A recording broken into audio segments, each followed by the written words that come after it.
Har yili O'zbekistonda 1,5 million atrofida o'quvchilar universitetga topshirishar ekan. Ulardan 200 ming, 300 ming nafari universitetga kirishar ekan. Ammo ularning ko'p soni universitetsiz qolib ketishmoqda. Shunday muammolarni hal etish niyatida O'zbekistonda xalqaro universitetlar soni oshib bormoqda. Assalomu alaykum aziz do'stlar. Bugun sizlar bilan Registon o'quv markazining universitetlarga bo'lgan tashrifining birinchi sonini suratga olamiz. Va bizning birinchi manzilimiz bu Britaniya Menejment Universiteti. Yuringlar, ichkarini ko'ramiz, sayohat qilamiz, professorlar bilan suhbatlar olib boramiz. Nima uchun bu universitet ochilgan? Va nimalarni o'rgatishadi? Qanday fakultetlar mavjud? Grantlar, stipendiyalar, shunga o'xshash eng muhim bo'lgan savollarga javob topishga harakat qilamiz. Ketdik, boshladik. Bizning universitetimiz Reading universiteti bilan hamkorlik olib boradi. Bizning o'quv tizimimizda talabalarimiz o'qish jarayonida SSCA sertifikatiga o'qib ega bo'ladi. Mabodo ota-onalar universitet haqida ma'lumot olmoqchi bo'lishsa, dushanbadan jumagacha 9 dan 6 gacha bemalol kelib, mana shu yerda sizga uchrashsak bo'ladi degandek narsani aytishgan edi. Sizlarning o'qishinglar Angliya bilan mutlaq bog'liq bo'lganligiga, ta'lim sifatlari mana Reading universitetlarini birga qilasizlar.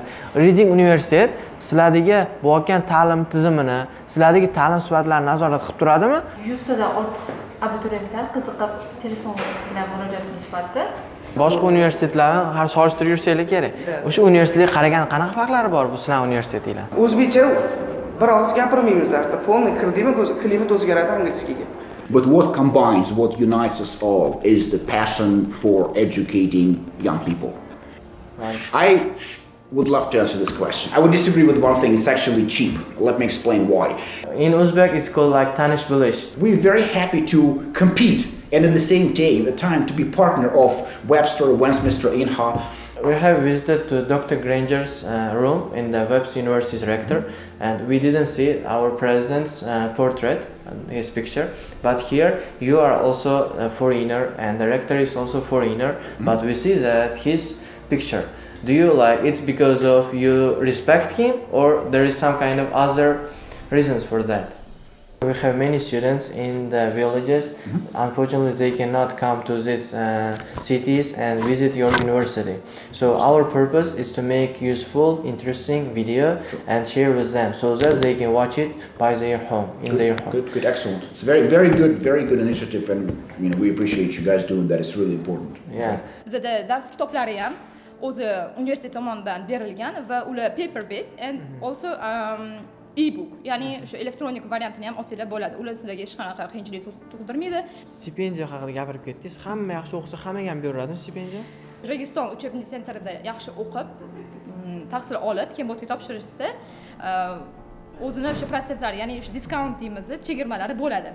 Tashqaridan qaraganda British Menejment Universiteti haqida fikrim biroz boshqacharoq edi. Kirib ustozlarni ko'rib fikrim biroz o'zgardi.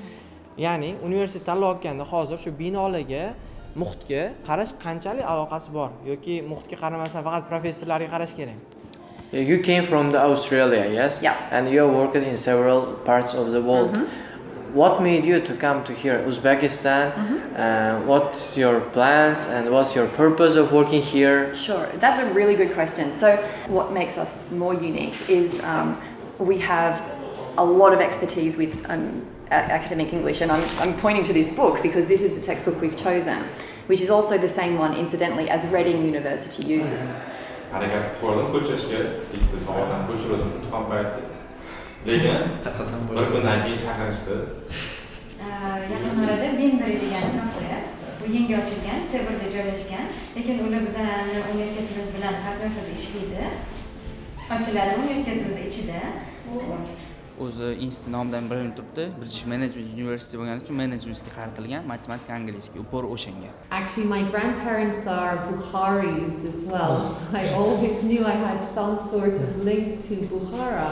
So the great thing about BMU is that even though you're right, it's Uzbekistan based, the curriculum is delivered British style. The teaching styles come from a variety of backgrounds, from Australia, America, you may have already met. Hozir ham tashqarida binolar kichkina bo'lishiga qaramasdan, ichi juda ham ko'rkam, fayzli, chiroyli joy ekan. Hozir ko'rayotgan o'quvchilar, yoshlar, ota-onalar kim bo'lishidan qat'iy nazar, Registon o'quv markazi ham 1 million pul ajratgan. Bizning universitet aynan shu ingliz tiliga yuqori bilimli bo'lgan bolalarni yanada ham matematika tomonidan agar bilim saviyasi balandroq bo'lsa, bizning universitet faqat kutib olib xush kelibsiz deymiz bizning universitetimizga. Hammalarga e'tibor uchun rahmat kattakon. Rahmat sizga O'tkir aka. Xursand bo'ldik. Juda ham xursand bo'ldik. Rahmat. Dunyoni o'zgartirmoqchi bo'lsang, eng avval o'zingdan boshla. Registon o'quv markazi. Assalomu alaykum. Yaxshimisiz? Britaniya Menejment Universitetiga xush kelibsizlar. Ismim Nega. Sizlarga bilan ishlayman. Assalomu alaykum. Taklif qilganingizga rahmat universitetingizga. Mana bugun Registon o'quv markazlarining universitetga bo'lgan tashriflarini birinchi sonini suratga olmoqdamiz va bizning birinchi tanlagan universitetimiz bu Britaniya Menejment Universiteti. Xudo xolasa bugun bizni kuzatayotgan talabalarga universitetinglar haqida bir umumiy ma'lumotlarni berishga harakat qilamiz va ushbu videoni yanada qiziqarli bo'lishida biz bulardan so'radik, iloji bo'lsa o'zingizlarning bir xodiminglarni va talabanglarni bersanglar, universitet ichini abituriyent ko'zi bilan ko'rsatib berishga deb iltimos qilgan edik. Aqida opamlar keldilar. Aqida opa, universitet boshlaymiz ham? Qayerdan boshlab ko'rsatamiz? Xalqaro hamkorlik bo'limi boshliqlariga, oldilariga kiramiz. Ha.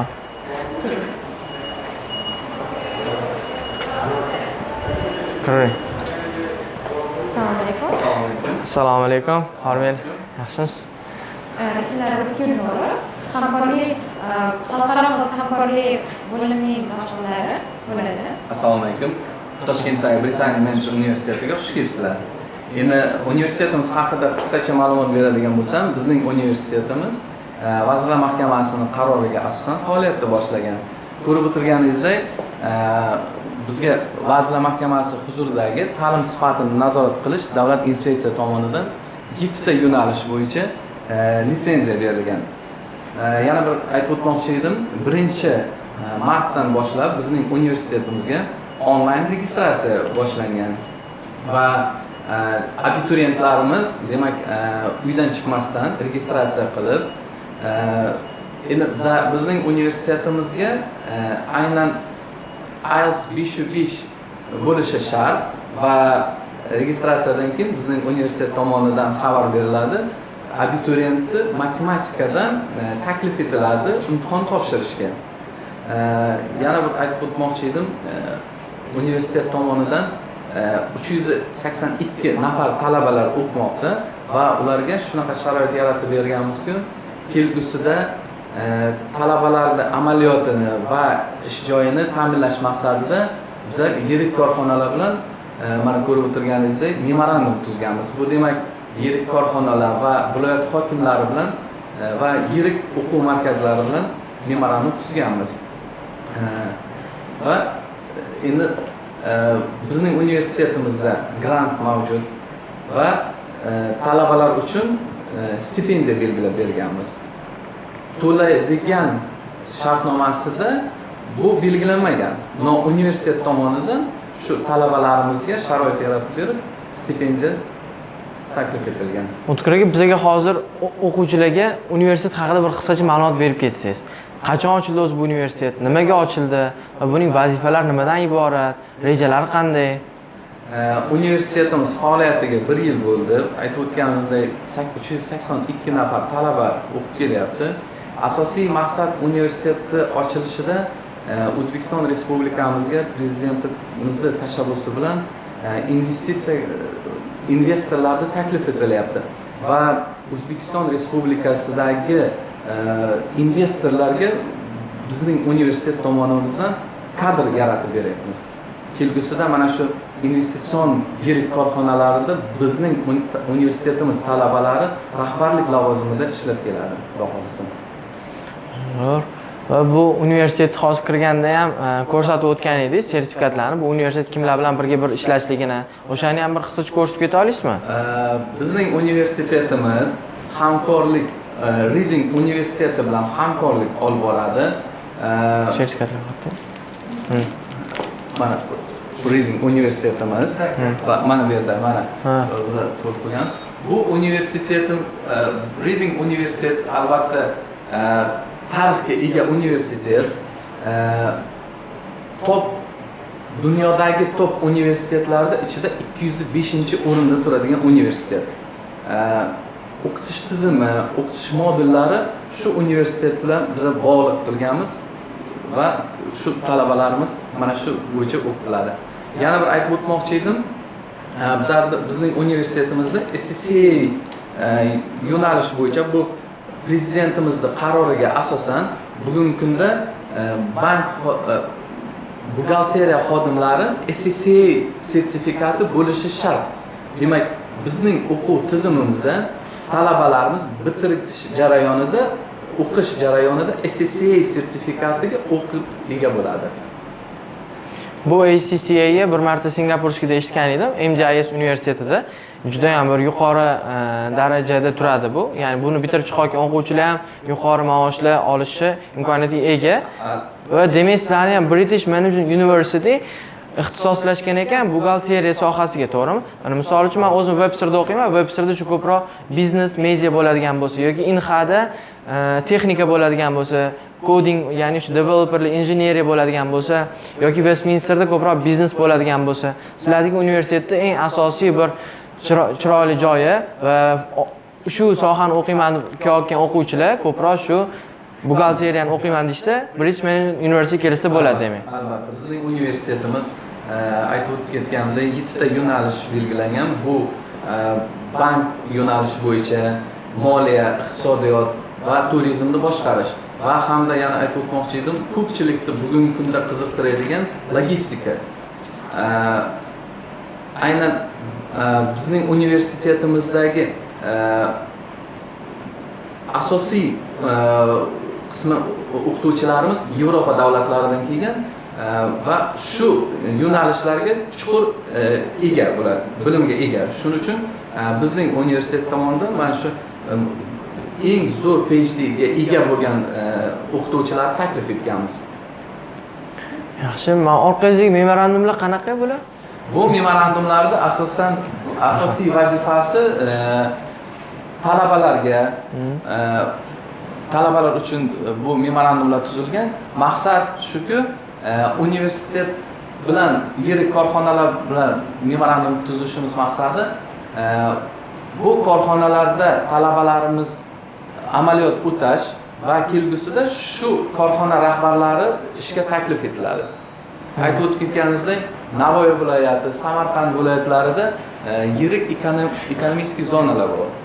Shu ekonom zonalarga investorlar taklif etilgan va kelgusida mana shu viloyat hokimlari orqali bugungi kunda shu joylarga ham juda ham kadr potensiali yetishmoqchilik bor. Shuning uchun bizning universitet tomonimizga mana shu ekonomik zonalarga ham kadrni ta'minlab berish maqsad qo'yganmiz o'zimizga. Men universitetga kelishinglardan oldin tayyorlanib chiqayotganda bir narsaga ko'zim tushdi. Sizlar grantlar ham berar ekansizlar o'quvchilarga, stipendiyalar ham berar ekansizlar. Demak, mana shu hamkorlikda ishlar olgan kompaniyalar shu o'quvchilarga stipendiya va grantlar ajratsa kerak-a? Endi asosan grant ajratish bu universitetimizda o'zimiz tomonidan ajratilgan 20 nafar grant o'quvchilar o'qib kelyapti hozir va shu grantga ega bo'lgan bolalarga universitet tomonidan 20 ta notebook taqdim etilgan. Va aytib o'tmoqchi edim, stipendiya belgilashda bizning universitetda grantda o'qiydimi, kontraktda o'qiydimi, unaqa narsa yo'q. Aynan bizning universitet tomonidan stipendiya eng yaxshi o'qiydigan talabalar uchun beriladi. Yaxshi, zo'r. Keyin mana shunaqa bir chiroyli yuqori vazirliklarni yoki yuqori bir kompaniyalarni memorandumlarini ko'rganda, o'quv markazimiz Registon o'quv markazining memorandumini ko'rish biz uchun katta xursandchilik va nimaga mana shu Registon o'quv markazlari bilan ham bir memorandumni imzolagansizlar? Qanaqa bir-biringizga yordam tegadi? Endi Registon o'quv markazi bilan memorandum tuzish maqsadimiz bu avvalambor O'zbekiston Respublikasida eng yirik o'quv markazi hisoblanadi va universitet tomonidan memorandum tuzib yordam tariqasida universitetni chet ellik o'qituvchilari tomonidan shu Registon o'quv markaziga borib dars berish. Aynan universitet tomonidan bepul dars o'qituvchilarni jalb etiladi shu Registonga. O'quv tizimini bolalarni aynan ingliz tiliga qiziqishini ko'tarish uchun. Zo'r. Demak, ko'rib chiqyaptim o'zi veb-saytingizda sizlardagi professorlarning ko'pchiligi shu chet eldan kelgan professorlarda juda ham bir yuqori darajali. Demak, Registon o'quv markazidagi ustozlar shu yuqori malakali ustozlarda treninglar o'tib, o'zligini malakaligini oshirishadi. To'g'ri. Bizlar ham mana shu Registonda aytib o'tganingizdek, o'qituvchilarni ham har doim taklif etilgan bizning universitetimizda bemalol malakasini oshirib keladi ular. Zo'r, rahmat O'tkir aka, xursand bo'ldik. Yana bizni so'ramagan, siz aytmagan qanaqadir joylari bormi? Ushbu bizning universitetimiz hayoti haqida menimcha talabalarimizdan ma'lumot olsanglar juda ham yaxshi bo'ladi. Avvalo rahmat sizga. Bizning universitetimiz, yana bir narsa aytib o'tmoqchi edim. Har dushanba va payshanba kunlari maktablar uchun ochiq ish kunlari e'lon qilingan. Aynan abituriyentlarning ota-onasi uchun dushanbadan juma kungacha soat 9:00 dan kech soat 16:00 gacha bizning eshiklarimiz har doim ochiq. Qanaqadir ma'lumot kerak bo'lsa, universitetimizda qoshida call center tashkil etganmiz. Call centerimizda telefon raqami 95lik 511 99 99. Qizlarimiz barcha savollariga javob beradi. Zo'r, rahmat O'tkir aka. Keyin bitta narsa esimga tushib qoldi. Biz o'zi bu joyga kelishimizga bizga Sherzod akamlar juda ham katta yordam berdilar va kirib kelayotganda Sherzod akamlar aytadilar, bu yoqda hamma ingliz emas, balki o'zbeklar ham bor. Mabodo ota-onalar universitet haqida ma'lumot olmoqchi bo'lishsa, dushanbadan jumagacha 9 dan 6 gacha bemalol kelib, mana shu yerda sizga uchrashsak bo'ladi degandagi narsani aytishgan edi. Sizlardan qanaqadir farzandinglarni o'qitmoqchi bo'lsanglar, savolinglar, ushbu universitet haqida bir qanaqadir fikringlar, taklif va tavsiyalar bo'lsa, bemalol kelib shu O'tkir akamlarga ko'rishsanglar bo'lar ekan. To'g'ri. Va yana bir narsani yoritib ketaylik. Shu yerda men kontrakt narxlarini ko'rib qoldim-da, chunki hozir bu yerda shu siz admissionga ham bog'liq masalani siz ko'tarasiz, to'g'rimi, adashmasam? Kontraktlarni ko'rib qoldim. O'tkir aka 37 million ekan va общий bitada qilib to'lasiz 35 million pul to'lar ekansiz.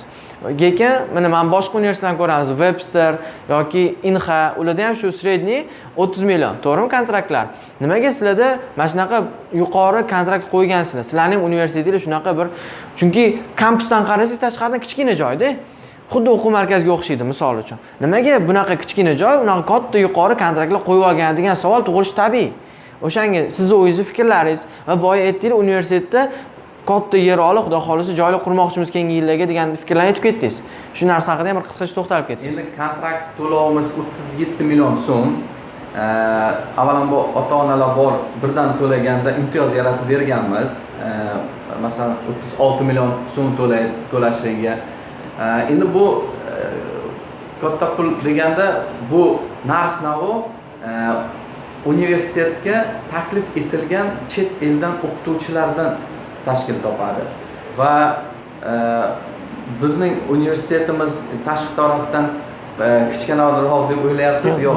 O'tirib olaylik. Avvalambor bizning universitetimizda bugungi kunda 2000 ga yaqin talabalarga sig'imi bor va bugungi kunda Vazirlar Mahkamasining qarorida aytib o'tib ketilganday, bizning universitetimizga yer ajratilyapti, 10 gektar yer ajratilyapti va loyihalar hammasi tayyor. Bugungi kunda hozir joy ajratilgandan keyin 10 gektar joyga kampus sifatida quriladi. Buni sig'imi endi yuqori bo'ladi, albatta. Bu kampusda demak universitet, sport zallar, biblioteka va yotoqxona mavjud bo'ladi. Tushunarli. O'tkir aka, keyin mana boshqa universitetlarni taqqoslaydigan bo'lsak yana Inhaga borganimizda aytishgan edi, biz Koreyalar bilan birga ishlaymiz deyishgan edi. Biz ishonsangiz ustozga borib intervyu olmoqchi bo'ldik-da koreyslardan. Ruxsat berishmadi. Kirolmaysizlar, bizga bog'lamoqchi bo'lsalaring bir hafta oldin aloqaga chiqilaring deydi-da. Keyin demak O'zbekiston tomon binoni, sharoitlarni nazorat qilar ekanda, Koreya tomon ta'limni polni nazorat qilar ekan. To'g'ri, u yerda rektorlar ham polni ta'limga qarashadi, но ko'proq koreyslar nazorat qilishar ekanda. Koreyalik o'sha xodimlar, professorlar. Endi savolim shundan iboratki, sizlarning ham o'qishinglar Angliya bilan mutlaq bog'liq bo'lganligiga, ta'lim sifatlari mana Reading universitetlarini birga qilasizlar. Reading universitet sizlardagi bo'lgan ta'lim tizimini, sizlardagi ta'lim sifatlarini nazorat qilib turadimi yoki unchalik emasmi? Endi ta'lim nazorat deganda bizning universitetimizda rektorning o'zi Britaniya fuqarosi janob Konrad, bugungi kunda Konrad yirik dunyodagi eng yirik korxonalarda ishlab kelgan bu odam, bu rektorimizni o'zi nazorat qilib turadi va aytib o'tganimizdek, rektorimizdan boshlab prorektorlarimiz va o'qituvchilar hammasi Yevropadan. Shuning uchun hech qanaqa nazoratga muhtojlik joyimiz yo'q.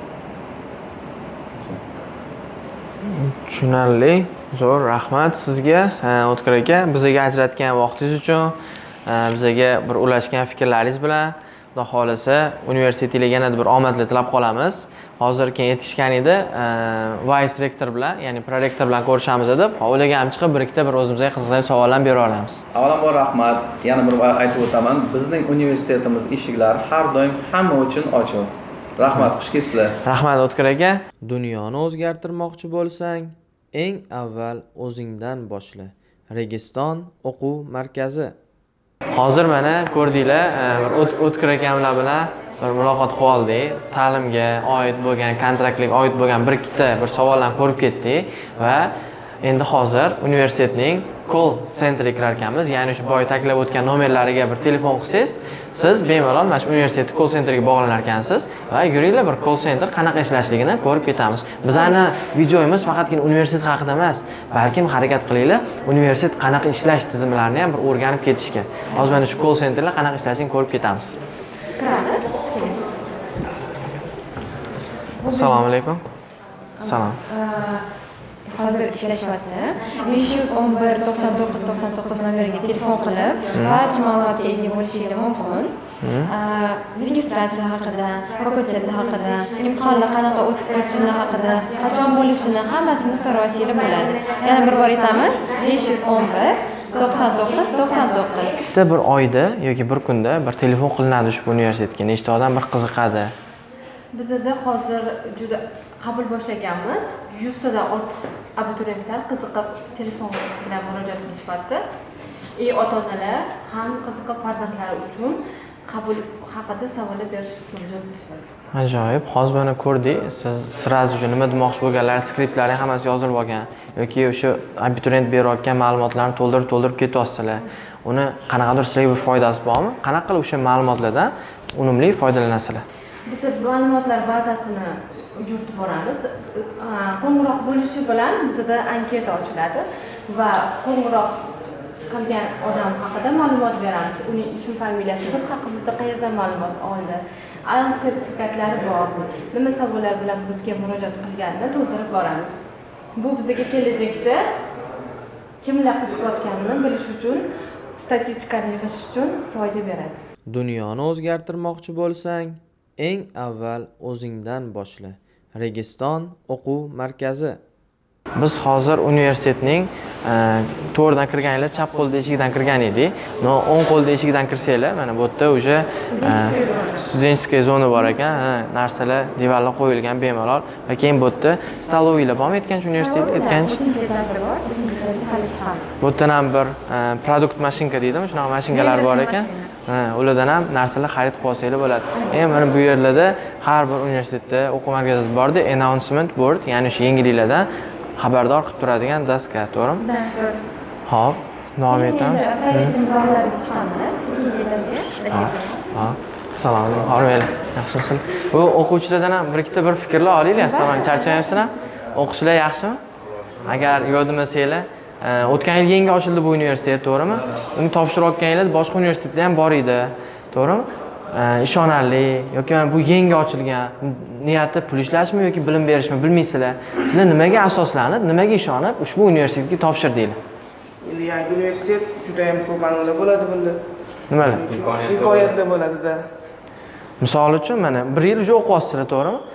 Qanaqa bir foydali narsalar oldinglar o'zingizlarga? Haqiqatan shu ketkazgan vaqtingizlarga, pulingizlarga rozimisizlar? Endi nima qilsak, puliga rozimiz. Bekorga bermaymiz pulni, o'ylab, boshqa kontrakt tuzilgan. Chet eldan o'qituvchilar kelgani uchun har xil chet el mentaliteti nima deydi? O'qish zo'r. O'qish bilimlarini shuning uchun tanladik. Unda bo'lmasin. Ustozlari zo'r. Ustozlarga gap yo'q. Boshqalarga ham tavsiya qilasizlar? Albatta. Yangi topshirayotgan bola ham shunga topshirsin. Bu yoqda mana boshqa universitetlarni har solishtirib yursanglar kerak. O'sha universitetga qaragan qanaqa farqlari bor bu sinov universitetilar? Misol uchun universitetlar bo'yicha Westminster Singapurskiy logistika yo'nalishi yo'q menimcha. Mana shu British Managementda bitta plusi bu. Misol uchun men shu British Managementda logistika yo'nalishini tanlaganman. Tanlamoqchiman to'g'ri. Lekin Singapurskiyda, Westminsterda yo'q. Shuning uchun o'qish 4 yil, demak 1-yil foundation va 3ta kurs uje bir yo'nalishdagi yo'nalishda o'qiysiz. Shunaqa. Logistika deganda o'sha hozirgacha yoshlarning orasida mashhur bo'layotgan kasblardan biri, to'g'rimi? Bu O'zbekistonda hali menimcha bir 25 yil, 30 yil bu to'xtamaydi, chunki bizga hali bilasizmi, nechta narsa kirib kelishi kerak. Hali xudo xolasa to'xtamasa kerak, harakatdamiz. Zo'r. Rejalaringiz qanaqa endi mana o'zingizlarni shu universitetda o'qish, mana yerda bu 2 yil bu yerda o'qigandan 2 yil chetda o'qisanglar ham bo'lar ekan. Chetga chiqish rejalar bormi yoki faqat shu yerda o'qishni davom ettirmoqchimisizlar? Qilamiz, nasib qilsa chiqamiz agar qo'llab-quvvatlashib yorsa. Nima ish qilib chiqamiz? Universitetimizdan 2 yil bu yoqda, 2 yil chet elda o'qiydigan bunaqasi ham bor, imkoniyati bor. Xohlovchilar 2 yil bu yoqda o'qib, 2 yil qolgan o'qishini chet elda ham davom ettirsa bo'ladi. Chunki bizda bu universitet reading universiteti yordamida ochilgan, bu yoqda hech qanaqa filial emas, bu O'zbekiston o'z tomonidan Britaniya Menejment, ya'ni Britaniyaning o'zining metodlari, strukturalari bo'yicha o'qitiladigan universitet ochilgan. Agar o'quvchilar o'sha o'zining bilimlariga ishonib chet elga davom ettirmoqchi bo'lsa, o'sha o'zining bilimlarini o'qishlarini davom ettirmoqchi bo'lsa, o'sha Britaniyada yoki boshqa universitetlarga borib o'qish imkoniyatlari bor. Yaxshi, zo'r. Tomondan bu misol bundan chiqib ham misol qanaqadir firma jo'natadigan firmalarga borsak ham misol aytsak, misol qayerda o'qiyapsizlar hozir birinchi kurs perevod qilmoqchimiz desa, British Management desa, ular yo'q, mumkin emas, bo'lmaydi deyishmayapti. Bemalol u kirgan, bemalol ketsanglar bo'ladi. Litsenziyasi bor vazirlik. Bemalol ketsanglar bo'ladi, bunga problema yo'q dedi. Shunisi bizga bitta plusda bu ham. Misol shu tarafi yaxshi menimcha. Keyin bu universitetda ham o'zini alohida akkauntlari bormi? Ya'ni Gmail emasda bmu.edu deganda ekan. Chunki buni ham ancha bir foydali tomonlari bor ekan. Yaqinda oddiy misol biz Kamron bilan Registon o'quv markaziga Envatoni sotib olgan paytimizda, ya'ni shu har xil montaj, futajlar bepul ko'chirasiz bo'ladi, o'sha sotib olib. $20 bizga bir arzonroq tushdi-da, o'sha studentskiy akkauntimizni kiritganligimiz uchun. Xo'p, yaxshi, zo'r, omadinglarni bersin. Keyin yana o'qituvchilarni aytib ketdingiz-a? Ismingiz nima sizni? Murodjon. Murodjon, siz ismingiz nima? Jahongir. Shahzod. Murodjon, mana siz ancha bir aktiv bolalardan ekansiz. Pastda O'tkir akam bilan gaplashayotganda o'qituvchilar gapirib ketdilar. Ko'pchilik chet elda bir yuqori tajribali o'quvchilar, malakali o'quvchilar, o'qituvchilar va ular haqida fikringiz qanaqa dars berishadi, yoqadimi? Keyin bu ingliz tilini ko'proq o'rgatar ekan, bu universitet ham. O'quv markaziga ham borganmiz, universitetga ham borganmiz. Ingliz tilini o'qitishda qanaqa bir farqlari bor? Bu yerda qarang, ustozlari juda ham misol yosh bo'lsa ham, Mariya misol uchun ko'p o'qituvchilar bor. Qanday desa bo'ladi, odam qiziqtirib o'tadi-da. U ham experience ko'proq. Misol uchun Amerikadan desa, misol uydagilarimiz bilan boshqa joyda experience amerikalik desa, u boshqacha-da u. Lekin baribir ancha yaxshiroq. Misol o'zbek ustozlardan misol bitta ikkita ko'rdim, qolgan hammasi boshqa chet eldagi. Ustozlarga gap yo'q. Yo'qotdi, darslari qiziqarli. Atmosfera kuchli, ingliz tilida bo'ladi o'sha tomondan. O'zbekcha bir og'iz gapirmaymiz darsda. Polni kirdimi, klimat o'zgaradi angliyskiga. O'zbekcha yo'q o'sha. Zo'r. Keyin men pastda O'tkir akaxonlar memorandumlar ko'rib qoldim. Juda ham ko'p vazirlik bo'ladimi, kompaniya memorandum tuzilgan ekan. O'shalarni sizlarga bir qanday foydalar tegyaptimi? Ya'ni ular ishga sizlarni chaqirishyaptimi? Internshiplarga, stajirovkalarga? Xudo xolasa ular 2-yil, 2-3 kurslardan boshlansa kerak. Bekorga memorandum tuzilmagan. Biz o'zi 2-kursdan o'zimiz yo'nalishimizni tanlaymiz-ku, o'sha paytda bizga faqat o'qish emas, ya'ni amaliyotga chiqish imkoniyatlari beriladi va o'sha memorandum orqali biz borib o'sha amaliyotda ham ishlab o'sha ishlarimizni yoki o'qishlarimizni davom ettirsak bo'ladi. Shu narsa uchun yordam beramiz. Yaxshi, zo'r. Keyin bino haqida oxirgi savolim. Unchalik katta bino emas ekan. Ko'pchilik hozir abituriyentlar universitet topshirayotgan binosiga qaraydi, to'g'rimi? Bu gapingiz ham to'g'ri-yu, misol Westminster Singapurga ochilganda ham aka, birinchi yildan hech kim ko'tarilib ketmagan. Birinchi, ikkinchi yil, uchinchi yil to'xtalgan. Xudo xolasa biz ham mana shu birinchi kursga o'tib, uchinchi kursdan xudo xolasa boshqa binoga o'tamiz deyapti, o'sha yerga o'tamiz xudo xolasa. Bizga o'sha informatsiya berildi. Kursda yaqinda ota-onalarni chaqirishda aytadilar shu bino bo'yicha o'shani tushuntirish har bir strukturasi qayerda bo'ladi, o'sha arxitekturasi, dizaynini hammasini ko'rsatib beradi. Zo'r. Sizlarga rahmat ajratgan vaqtinglarga. Men bo'ta turibsizlar. Hozir darsinglar bu xonada bormi yoki boshqa guruh bor ekan, shunga kutib turibmiz. Dunyoni o'zgartirmoqchi bo'lsang, eng avval o'zingdan boshla. Registon o'quv markazi. Hozir boshqa zallarga kiramiz. Uncha ruxsat so'raymiz. May we come in, please? What's this? Good afternoon. How are you? Great, thank you. What about you? Good, good.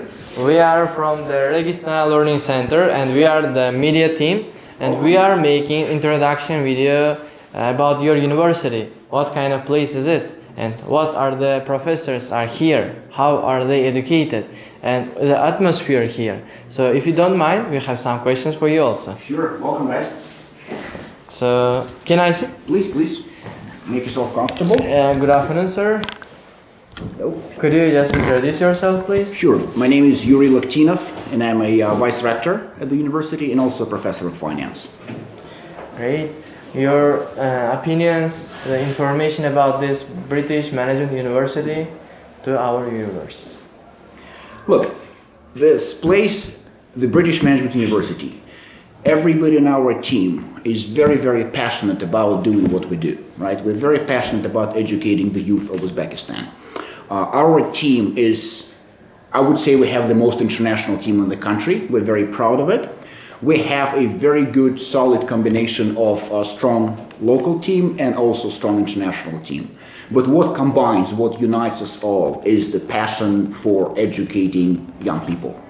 And that's, again, this is that glue. This is what holds us together. And we're very, very passionate about doing that. We're also very passionate about working with our other universities, study centers, the one you represent, for example. So we are passionate about building this and strengthening, as we call, the intellectual ecosystem of Uzbekistan and helping the youth of Uzbekistan to succeed. Great. Let's start by your background. Like we see that you are young enough, yes. By being young, you are sitting in this kind of like vice rector's office in this kind of great university. What did you do that best that bring you to this place? Like. Thank you for the compliment. I'm probably older than you think, but thank you for that. And again, I'll speak not just about me, but on behalf of the whole team. So our team is very experienced in many ways. So again, my path comes, I was born and raised in Russia, and then I spent 15 years in the United States, studying and working, and I have a PhD in finance from MIT from the US, and then I ended up working in the region. I spent a number of years working in Kazakhstan and China, and now I'm here. Again, I have a lot of friends from Uzbekistan across the world, and now I'm very happy to finally have come here. I've been here for 2 years. I love the country. Again, I have even more friends now in Uzbekistan, and I think my international colleagues would confirm and basically say the same thing. So all of them are here for various reasons, but they all love being here. They love the country. They love. What makes it different is the drive. It's a young economy, right? It's a young country, sort of quickly developing, and the drive, people's drive to succeed is very, very invigorating for all of us. So again, all of our international and local faculty, we're just passionate about what we do. Okay, great. What makes this British Management University unique than the other universities? Well, look, the main thing, the question becomes, what is the biggest asset of the university? What creates the university's value? Yes. The people. It's the team, it's the teachers, the administrators, and eventually the students. What we believe, again, it is Eventually, it will be for students to judge and for the employers to judge why we're better. But I can tell you what we believe in. We believe that we're young, but our team is very experienced. We believe passionately that we have the strongest team that is well positioned to give our students the best opportunities at home, of course, and abroad if they so desire. So again, we have, I would say approximately, we have 70% of our faculty right now, 65 to 70% are international, 30% are local, but again, with very strong background, with very strong international background as well. So I would claim that we have the most international team in the country. We plan to continue having the most international team. Of course, we're growing. Our team is growing with the university, and our student body is also growing with us. So we want to grow with the country and help students succeed. Yes, great. While researching about your university, I've seen that tuition fee is about $3,500, yes? About? Correct, 37 million. Yes, 37 million. So why it's so expensive, and what do people get from this? If they pay for it, will not they regret or?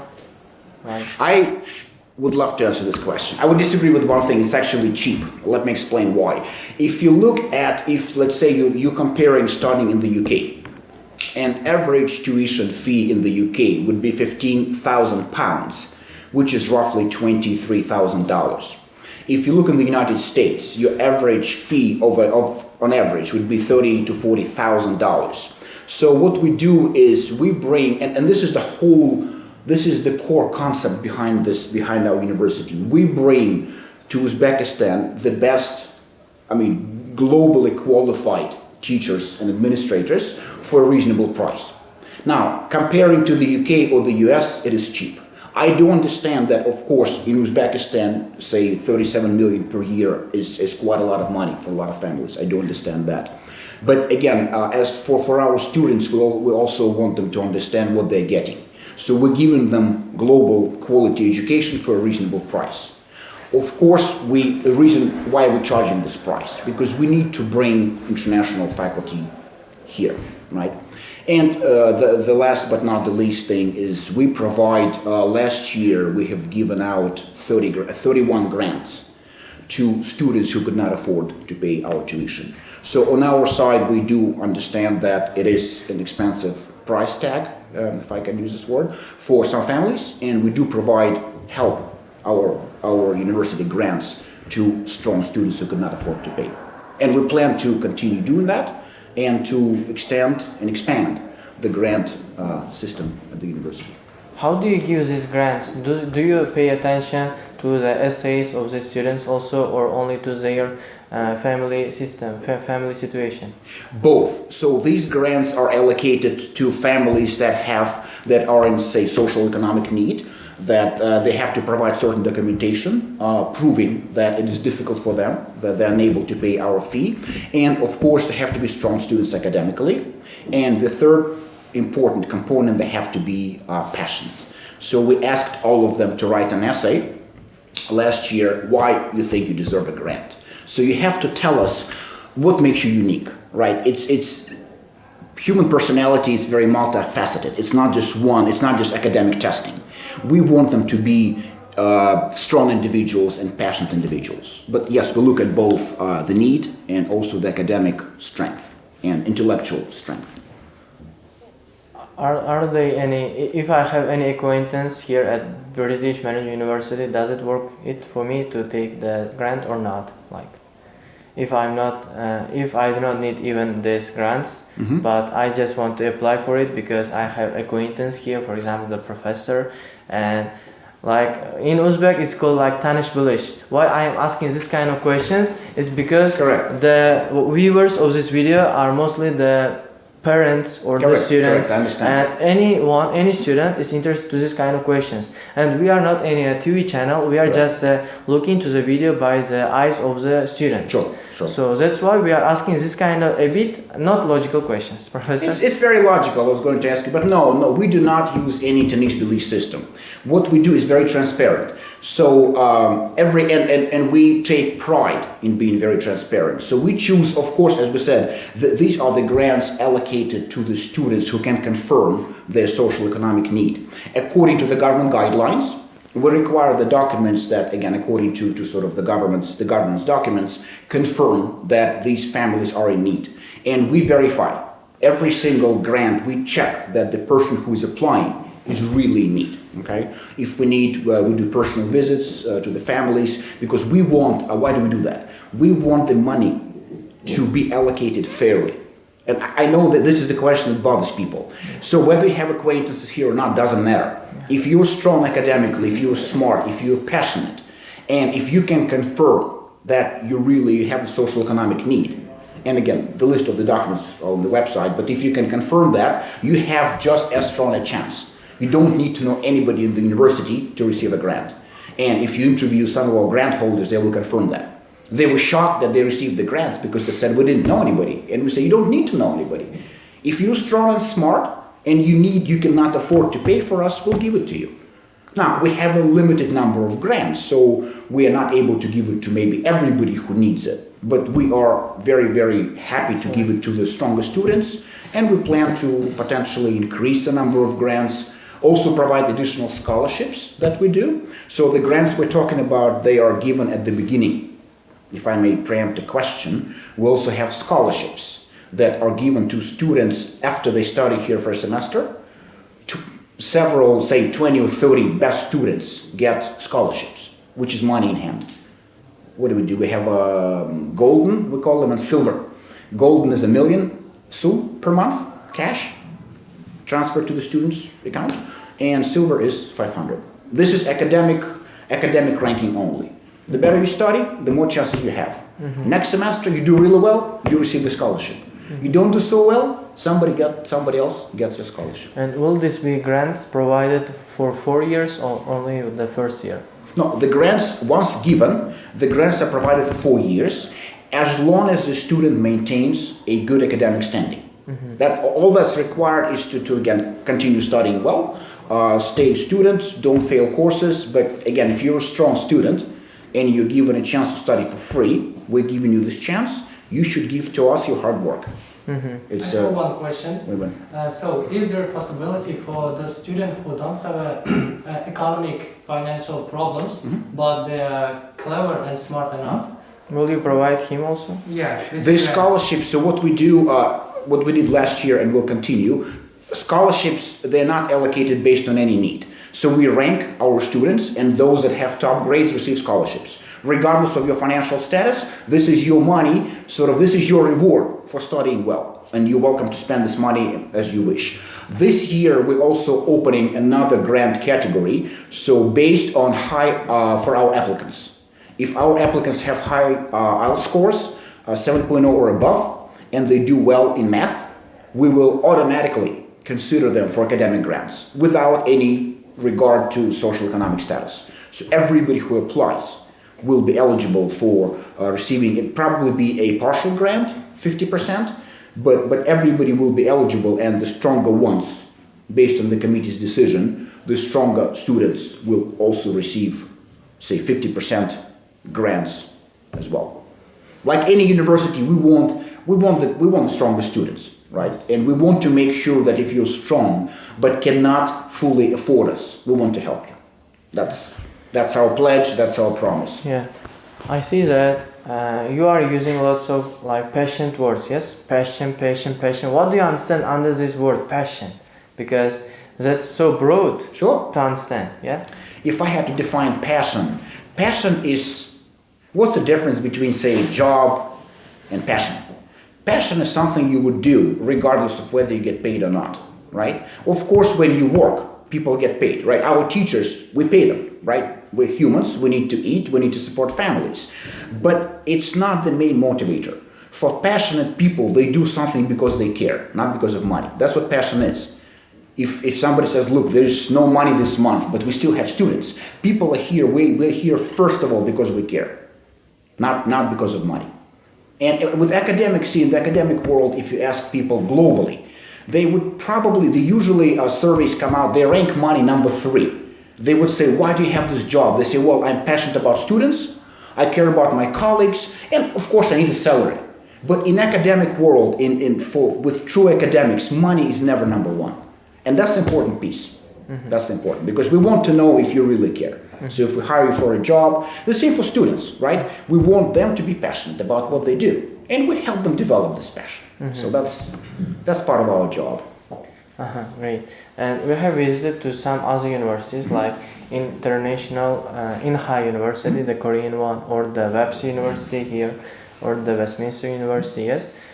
For example, Westminster is for business, and Inha for IT technologies, and Webster for media, for example, and business. What is the main core of education here at British Management University? Because while I was talking with other members of this university, they talked about ACCA, the accounting, the studies. Yes, if students want to study something, it's what you will say, should they apply to this university? For example, they want to study accounting, not the business, or not the media, or not the logistics. Should they apply to this university? Who should apply to this university? Just a short question. You asked me several questions, actually. Yeah. So let me answer the one I think is the most important one. So if you look at our name, British Management University, so we are the University of Management, right? Management in itself is pretty broad. And mostly, for example, you named Westminster. We have a number of similar degrees. Same thing within how we have some. They have say logistics. With Webster, there's BA. So there's an overlap, as we call it, right? Which is totally fine, because in a city like Tashkent, and I'm answering a slightly different question, but I know what's in people's mind. We teach the science of management. The 3 main directions are international accounting, finance and banking with an investment option, and Bachelor of BBA, Bachelor of Business Administration, within which we have subspecialties: logistics, electronic commerce and marketing, entrepreneurship, and project management. So these are these are globally accepted specialties. We are strong in all of them. I wouldn't say, accounting is the only one. The reason we're teaching these specialties, we're strong in all of them. We're partnering up with international institutes like PMI, Project Management Institute, ACCA, accounting, CFA, finance. So every specialty there is a reason we've chosen these specialties, right? We've chosen the specialties based on 2 criteria. One is we're strong in them. We have people, for example, I'm a finance person, right? So I'm strong in finance, I'm a CFA holder. We have colleagues that are strong in accounting, colleagues that are strong in logistics, project management. So we are strong in these. And again, we have people now that are very strong, and we're hiring more people that are strong. Criteria number 2 is all of these specialties are in demand in Uzbekistan and abroad. And if other schools teach them as well, that's great, because Uzbekistan needs more good universities, right? We don't call them competitors, we call them partners. We say, well, great, Westminster, it's an established university. Great. Uzbekistan needs more. If you look at any European city of the size of Tashkent, it would have several, as they call them, business schools or business universities. Even if we're teaching similar things, well, competition is good. Partnership is good. We're very happy to compete, and at the same time to be partner of Webster, Westminster, Inha. If we do, Inha has a good logistics program, so do we. So, okay, we'll compete and we'll partner, and we'll produce more graduates. Possibly, with many universities, we'll follow the international experience. We'll reach out to other universities in Tashkent and suggest, for example, it's called a cross-registration agreement. So students can take some courses in another university. That's what, for example, American universities, they're very well known for. So we're happy to be open to give our students access to international partners and also to local partners. So the more, to use the saying, the more the merrier. It's not bad to have, for students, actually, for you guys, it's better to have more competition. We all try to do the best job. But accounting, finance, and business, we're strong in all of them. Dear professor, like when we were also starting the video, we have mentioned that about 1.5 million students, not the students, the people who want to study at university apply. But unfortunately, only 200 or 300 of them get to the universities. So you can see 1.2 million of students, not the students, the people do not study at the universities.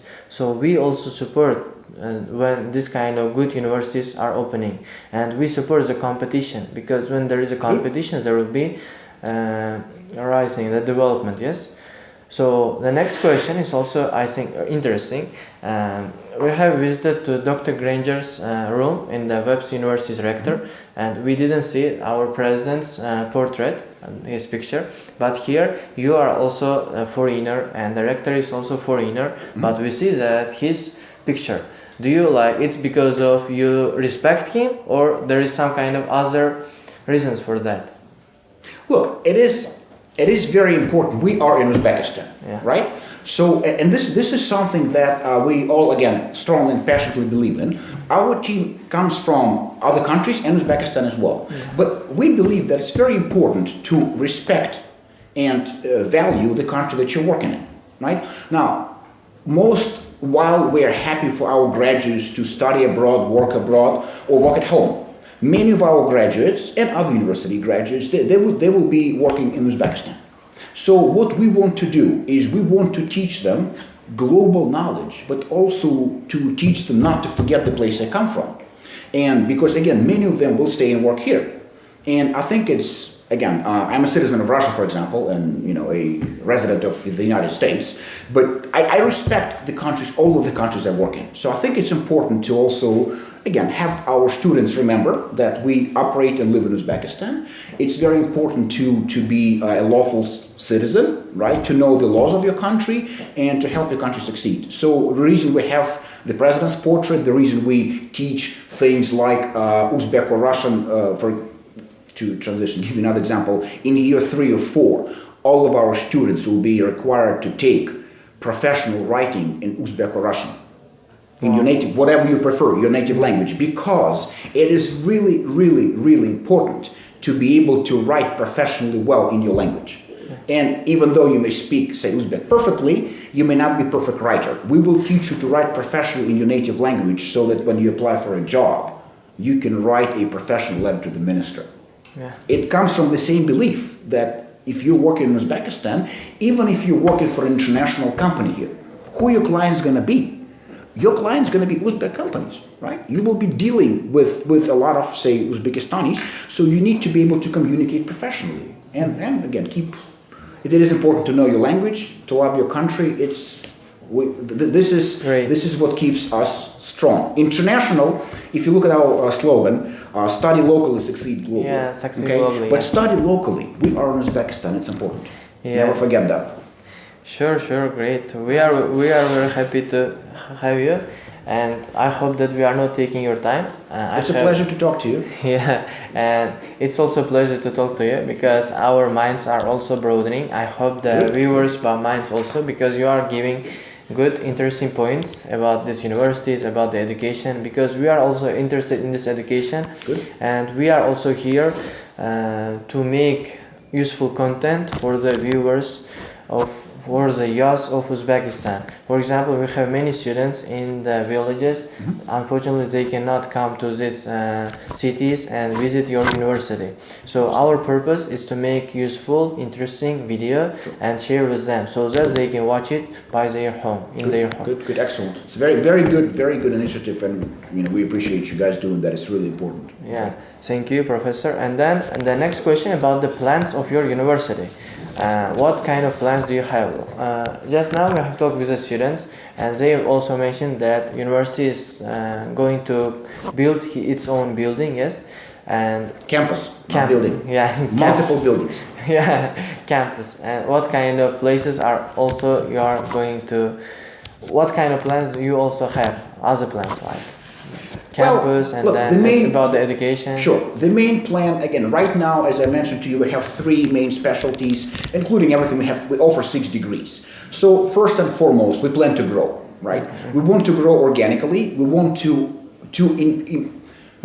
increase the number of our degree offerings, but we want to do it slowly and thoughtfully. So we only provide those degrees that matter, those that are important. So maybe in 5 years, instead of 6, we will have 12 degrees.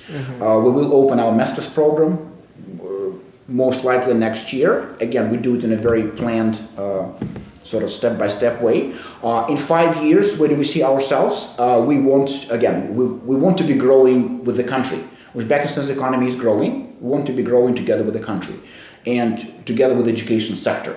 We do want, and we believe we have the passion and knowledge to become the best management university in Uzbekistan and in Central Asia. This is our long-term plan. So we will be working towards that. In 5 years, we will have our first 2 or 3 batches of graduates. So maybe when we meet in 5 years, we'll be able to talk about what kind of jobs they get. We expect them to get very well placed in the labor market, because again, they're finishing year 1. So in 3 years, in 5 years, we'll have 2 batches, right? So basically, we want to be proud. We believe we will be proud of our 2 first graduating classes. We will continue growing. We do have plans to move to a campus. This is a building. This is home for now. This is nice. It's a nice building. But as we grow, we also want to provide more opportunities for students to have dormitories, to have a bigger sort of nice gym facility. So in the next year or 2, this is where we're growing. And of course, as soon as we are ready, we will let our students sort of give them more information where the campus will be, how it will look like. Right now, we're sort of doing a lot of planning. Because planning is important for proper execution. But in 5 years, we will have a nice campus, several thousand students in the student body, 2-3 classes of graduates. That's where we're going. More specialties, of course. And again, we do hope to grow together with the education system. And other of our partners and competitors, we also wish them happy growth. Yeah, great. So it was very nice to see your happy mood and that you are working here and that you are also paying some attention for the education of Uzbekistan and you are also being some kind of help to the development of this. We are very happy to have you. Thank you, dear. Your name was? Yuri. Yuri, yeah. It's a bit difficult to remember the foreign names. Thank you very much, Pleasure. dear Yuri. It was very nice to meet you and to take some interview from you.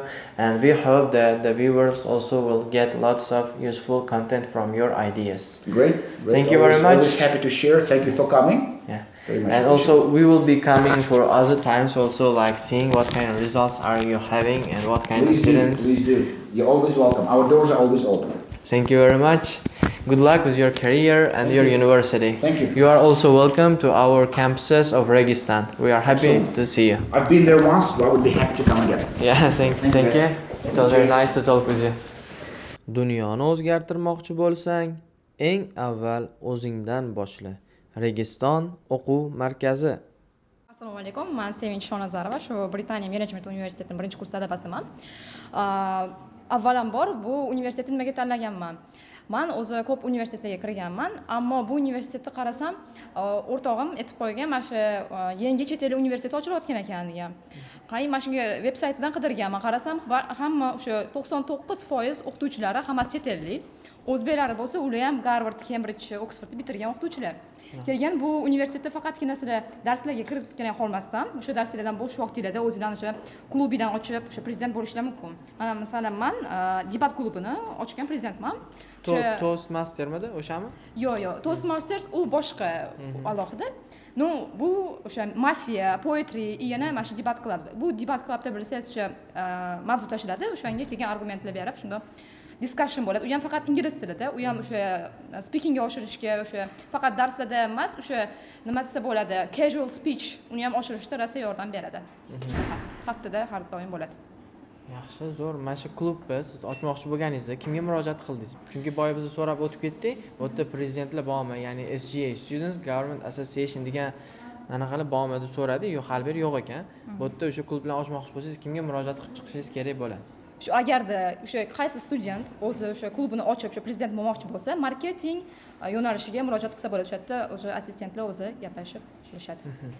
Bu universitetda boshqa universitetdan farqlari nimada? Ya'ni o'sha Westminster bo'ladimi, Inha bo'ladimi, Webster bo'ladimi? Bu universitetda bilsanglar diplomi ham rosa bizga qo'l keladi. Misol uchun, Reading universitetini bilsangiz kerak, o'sha chet elda, Angliyada, Buyuk Britaniyada joylashgan. O'sha yerga siz o'sha universitetda o'qish imkoniyatiga ham ega bo'lasiz. O'sha yerda diplomi bilan bir xil bizaniki. Hop, faqat diplom bilan ish bitib qolmaydi-da. Misol 4 yil umringiz ketadi.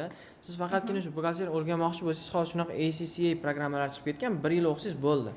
No, bu yoq 4 yil umringiz ketyapti, shuncha plyus ketyapti, arziydimi shunga? Arziydi. Chunki bizada ACCA bilsangiz, ko'p universitetlarda hali yo'q, yo'lga qo'yilmagan. Lekin bizada ACCA diplomini olishingiz ham mumkin. Unga alohida o'qib, o'sha diplomini olganingizdan keyin o'sha bo'yicha ish yuritsanglar bo'ladi. U bizda O'zbekistonda unaqa ko'p emas, uni o'qiydiganlar. Yana biz yaqindagina kuni kecha biz o'sha shartnoma imzoladik. Toastmakers Club bilan. O'tda ham sizlar o'sha o'zingizlarning jamoangizlarni lidershipinglarni tuzib, o'tda ham o'zingizlarning o'sha malakalarni oshirsanglar bo'ladi. Hozir umumiy ma'lumotlar berasiz, qanaqadir bir sochni izuminga joylari yo'qmi sizlar universitetlar haqida, shu bu qolganlarni ham javob qo'yadi. Masalan, Westminster hamma zo'r universitet deb biladi. Lekin Westminsterda hozir bilsangiz 99% o'qituvchilari o'sha ko'pi o'zbek. Unaqa ingliz, chisti angliychaning qolmagan. Lekin bizada ular hammasi chet eldan olib kelingan. O'sha toza native speakerlar o'zini o'sha mavzusini moshni biladigan. O'sha aytganimdek Garvard, Oxford, Cambridge universitetlarini bitirgan zo'r mutaxassisligiga ega o'zini o'sha o'qituvchilari. Va hamda shu universitetda sizlar agarda bahoylar o'sha har semestrda yaxshi chiqsa, o'sha o'zingizlarni stipendiyalarga ega bo'lasizlar. U 500 mingdan 1 milliongacha boradi har oyga. Yana aytib o'tish joizki, o'sha kam ta'minlangan oilalarga grantlar ajratilgan. 20 ta edi adashmasam. Va shular. Endi darslarga o'tadigan bo'lsa, darslar ham rosa qo'l keladi. Bizda dars kitoblari ham o'zi universitet tomonidan berilgan va ular paper based and also e-book, ya'ni o'sha elektronik variantini ham olsanglar bo'ladi. Ular sizlarga hech qanaqa qiyinchilik tug'dirmaydi. Darsdan keyin o'sha bo'sh vaqtingizda o'zingizlarning student zonangizga tashrif buyurish, hatto yana boshqalarga diskussiya qilsanglar bo'ladi. Stipendiya haqida gapirib ketdingiz. Hamma yaxshi o'qisa hammaga ham beraveradimi stipendiya? Hamma yaxshi o'qisa hammaga beradi. Lekin hali hamma o'sha harakat qilishyapti. No, hali hamma bo'lgani yo'q. Lekin bo'ladigan bo'lsa olishadi. Tanish bilish ham qilsa bo'ladimi? Grantlarni yutayotganda? Yo'q, tanish bilish bo'lmaydi. Chunki mana misol uchun men o'zim ham grantga harakat qilaman deb qaraganimda, u kam ta'minlangan oilalarga deb aniq qilganim uchun men ololmadim misol uchun. Xo'p, unaqa spravkalar mahallaga chiqsangiz kam ta'minlanganman qilib bering, siz pul bersangiz qilib beraveradi-yu. Endi nimaga qaraydi o'tdi? Yo'q, o'sha borib o'zligizda tanishishadi. Agar shunaqa shartnoma qilingan bo'lsa, borib tanishishadi. U alohida faqatgina o'sha shartnomaga qarabgina qolmasdan o'zligizda borib shu tanishib ko'rishadi. Alohida e'tibor, individual e'tibor, qoyil zo'r. Yana bitta zo'r narsa keldi. Chetda o'qish, mana qiz bolasiz. Hozir chetdan kelib sizlarga zo'r bilim berishayotgan ekan, zo'r imkoniyatlar berishayotgan ekan. Chetga chiqish kerakmikan yoki shu yerda o'qiyverisham yetarmikan sizning fikringiz? Meni o'zimning fikrim, bu universitetimizning o'sha nima desa bo'ladi, o'zini shiori ham, o'zingni vataningda o'qi, chet elda tanil, dunyoda tanil deyilgan. Chet elga ketib qolasiz-ku keyin.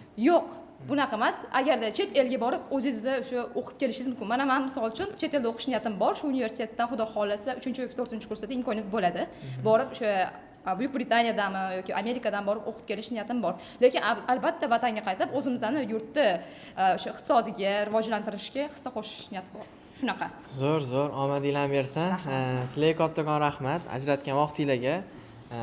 Yana yangi topshirmoqchi bo'lgan abituriyentlarga qanaqadir fikr, taklif, tavsiyalaringiz bormi? Aytib o'tadigan. Keyin qarayman, universitetga kirish juda oson ekan-da, faqat 5,5 keyin matematika, to'g'ri? Hozir juda ham ko'pchilik o'quvchilar kirsa bo'ladi bu universitetga. Tanlovgan, lekin 400 tachami bir o'quvchi qabul qilishar ekan. Endi o'shaning nimasiga qarashadi? Hamma o'quvchini bir baholari bir xil chiqib qoladigan bo'lsa, IELTSdan bir xil chiqib qoladigan bo'lsa, kim birinchi kontrakt to'lasa, o'shani olishar ekan Websterda. Sizlarda qanaqa? Bizda IELTSdan qancha ball olganiga qarab, ingliz tilini oladigan bo'lsak, o'shalarda o'zini men misol uchun B1, B2 va C1 gruppalar bor. O'sha gruppasi o'zini o'sha olgan marklar, ya'ni o'sha grade baholariga qarab, shu urovlarga, levellarga ajratib, gruppalarga bo'linadi va u kirish oson bo'lgani bilan u darsda oson emas. U qiyin ham o'rtacha. O'zingiz o'sha agar yaxshi o'qisangiz, o'sha yaxshi o'qisa, shu student eplab ketadi va o'sha baholari o'sha Teams va o'sha elektronik variantda ko'rib borish imkoniyatiga ega. Agar o'sha aytilgan bahodan 100% dan tushib ketadigan bo'lsa, unaqada kelgan u o'quvchida shtraf yoki xayrlash. Mana hozir o'sha martdan dokumentni qabul qilish boshlanibdi. Javoblar qachon chiqadi? Bittada chiqadimi yoki har bitta o'quvchiga alohida chiqaradimi javob? Yo'q, hammaniki o'sha qaysi sanada topshirganiga qarab, o'zini o'sha elektronik kabineti bo'ladi, o'sha yerga kirib ko'rishsa bo'ladi. U 2 haftada, ya'ni 14 kungacha chiqib olish kerak. Aniq. Matematikadan imtihon bo'ladi deyishdi. U hamma bilan birgalikda bo'ladimi yoki u ham individual alohida bo'ladimi? Matematikada u kunlarga ajralgan bo'ladi.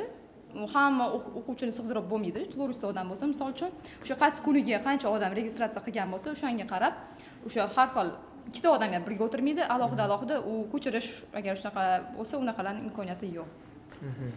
Matematika qanaqa o'yin bo'ladi? Men topshirmoqchi bo'lganlarga примерно как material bo'lsangiz, matematika qanaqa o'yinda bo'ladi? Juda ham kuchli tayyorlansa, men o'zimizlarga topshirayotgandek qiyinchilikda bo'ladimi? Или osonroq sinf programmami? Matematika, men misol uchun maktabim o'zim afidum, aniq fanlarga ixtisoslashtirilgan, matematikaga ixtisoslashtirilgan maktab bo'lgani uchun men o'sha maktabimni bitirganim bilan o'sha kirib ketganman. Yana ular o'sha qo'shimchalarga borishi ham kerak deb o'ylayman. Chunki bitta faqatgina o'sha maktab programmasi bilan cheklanib qolmasligi uchun. Lekin amallasa, eplasa bo'ladi maktab programmasi bilan shu 7-11-sinfgacha bo'lgan programmalar. Yana internshiplar haqida so'rasam-da, sizlarga qanaqa maslahat berishdimi, yoki aytishdimi, internshiplar ochilgan, xohlasanglar mana ishga tushsanglar bo'ladi. Ya'ni mana misol yaqinda Inha universitetiga ham bordik, borganimizda Akfa'ning xonalari bor ekan. Akfa bilan birgalikda ishlashar ekan. Yaxshi ishlasangiz, o'qisangiz, sizni kontraktlaringiz Akfa to'lab berar ekan, siz ularga ishlar ekansiz. Sizlarda qanaqadir mana shunaqa internshiplar bor, mana shunaqa bir kompaniyalarda borib ishlash. Mana Websterda ham aytishgan edi, o'tgan yil Nestle bilan internshipi bor edi. Ya'ni o'quvchilar borish Nestle'da ishlash imkoniyatiga ega edi. Sizlarda O'tkir aka bilan xonalariga kirdik, juda ham ko'plab memorandumlar bor ekan. O'shalar ishlaydimi yo prosta qog'ozmi? Ishlaydi, albatta. Ular o'sha amalda ham o'z ishini olib boryapti, sekin-sekin. Bularda misol qilib biza Registon uchun senterni oladigan bo'lsak, yaqindagina ular bilan ham shartnoma tuzilgan. Bizga o'sha ochiq eshiklar kunida har hafta pasham kuni ochiq eshiklar bo'ladi. O'shanda kelib o'zingizni ko'rib, o'sha universitet bilan tanishish imkoniyatiga ega bo'lishdi. Va u yoqdagi o'quvchilarga ham biza o'zimizni o'sha qo'llab-quvvatlaymiz. Agarda o'sha Registon uchun senterida yaxshi o'qib, tahsil olib, Kembodga topshirishsa, o'zini o'sha protsentlar, ya'ni o'sha diskount deymiz, chegirmalari bo'ladi. Va albatta, agar studentlar ishlash xohlashsa, agar IELTS dan misol uchun o'tishadigan bo'lsa, albatta o'sha uchun senterlarga borib, o'quv markazlariga borib o'tishingiz mumkin. Keyin mana qarang, o'quv markazlari ham juda ham ko'payib ketgan-ku, to'g'ri? Registon o'quv markazi haqida fikrlaringiz qanaqa? Yaxshimi o'zi? O'quv markazi o'sha yoki mana Cambridge'lar bor, International'lar bor. Ingliz tilini o'qimoqchi bo'lsam, qaysi o'quv markazi tanlashim kerak? Sizning fikringiz? Ingliz tilini o'qimoqchi bo'lsanglar, International bilaman, zo'r takoy reklamaga rosa qaratgan, lekin o'sha hammani ham shunchaga ko'tarvermaydi. Misol uchun, o'shaning uchun mana shu Registon o'quv markazi yoki Cambridge'larga borsanglar, mubolag'a bo'lmagan bo'lardi. Cambridge arzon deb qo'ydingiz-ku, hozir, to'g'ri? Yo'q, arzon emas, uni o'tiladigan tartibi, darslarning tartibi, sistemasi normal, yaxshiroq. Mana qarang, hozir siz reklamaga asoslanib International tavsiya qilib yordingiz-da. Binolar zo'r, o'quv markazi zo'r, no ichida kim dars berishini bilmaysiz, misol uchun. Endi mana odamlar ham qaraydi, hozir binolarni qaraydi. Men tashqaridan qaraganda Britaniya Menejment Universitetiga haqida fikrim biroz boshqacharoq edi. No kirib ustozlarni ko'rib fikrim biroz o'zgardi. Ya'ni universitet tanlayotganda hozir shu binolarga, muhitga qarash qanchalik aloqasi bor yoki muhitga qaramasdan faqat professorlarga qarash kerak? Muhit ham rol o'ynaydi, to'g'ri, atmosferasi. Lekin o'sha o'qituvchilar berayotgan programmasiga qarash kerak deb o'ylayman. Chunki mana misol uchun bizaniki endi yo'lga qo'yilyapti. Hali kampusimizni yana misol uchun yana kengaytirish rejada bor, lekin hali bo'lmadi. Lekin bizdagi universitetdagi men misol uchun o'zim tanlaganim, boisi bizda o'sha 99%, 100% ham ayta olmayman, o'zimizdan o'qituvchilar hammasi anglichani bo'lgani uchun tanladim. Ular yana o'zini o'sha boshqa o'sha SCA deymizmi, o'sha matematikadan dars beradigan Natalya Fedorak ham o'tadilar. Misol uchun o'shalar ham bu yerda misol uchun ishlayapti. O'sha o'qituvchilarni o'sha mutaxassisligiga olgan, o'sha erishgan yutuqlariga qarab, menimcha qarash kerak bo'lgan. Zo'r. Rahmat sizlarga, ajratgan vaqtingizga ancha bir foydali narsani aytib o'tib ketishdi. Dunyoni o'zgartirmoqchi bo'lsang, eng avval o'zingdan boshla. Registon o'quv markazi. Hozir ingliz tili departamenti boshliqlarini oldilariga kiramiz. Ismlari Catherine Rick. Kelinglar. I'm sorry. Hozir so'raymiz. May we come in, Miss Catherine? Good afternoon bo'ldim, o'sha abid bo'ldim. Good afternoon. Yeah. Good afternoon, Mrs. Yeah. We are happy to see you here. Thank you for enabling us to come here and ask for some questions. We came from the Registon Learning Center, and our purpose is to make useful content about your university and to share it with other students. Well, thank you so much for visiting us. So, We're very happy to see you here. Yeah, thank you. Also, could you introduce yourself, please? Yeah, sure. My name is Catherine Rick, and I'm also the department head for the English Centre here. I guess you want to know where I'm from? Yeah. Yeah? Okay. So I'm from Australia. Normally I make people guess where I'm from, but I'm being kind to you today.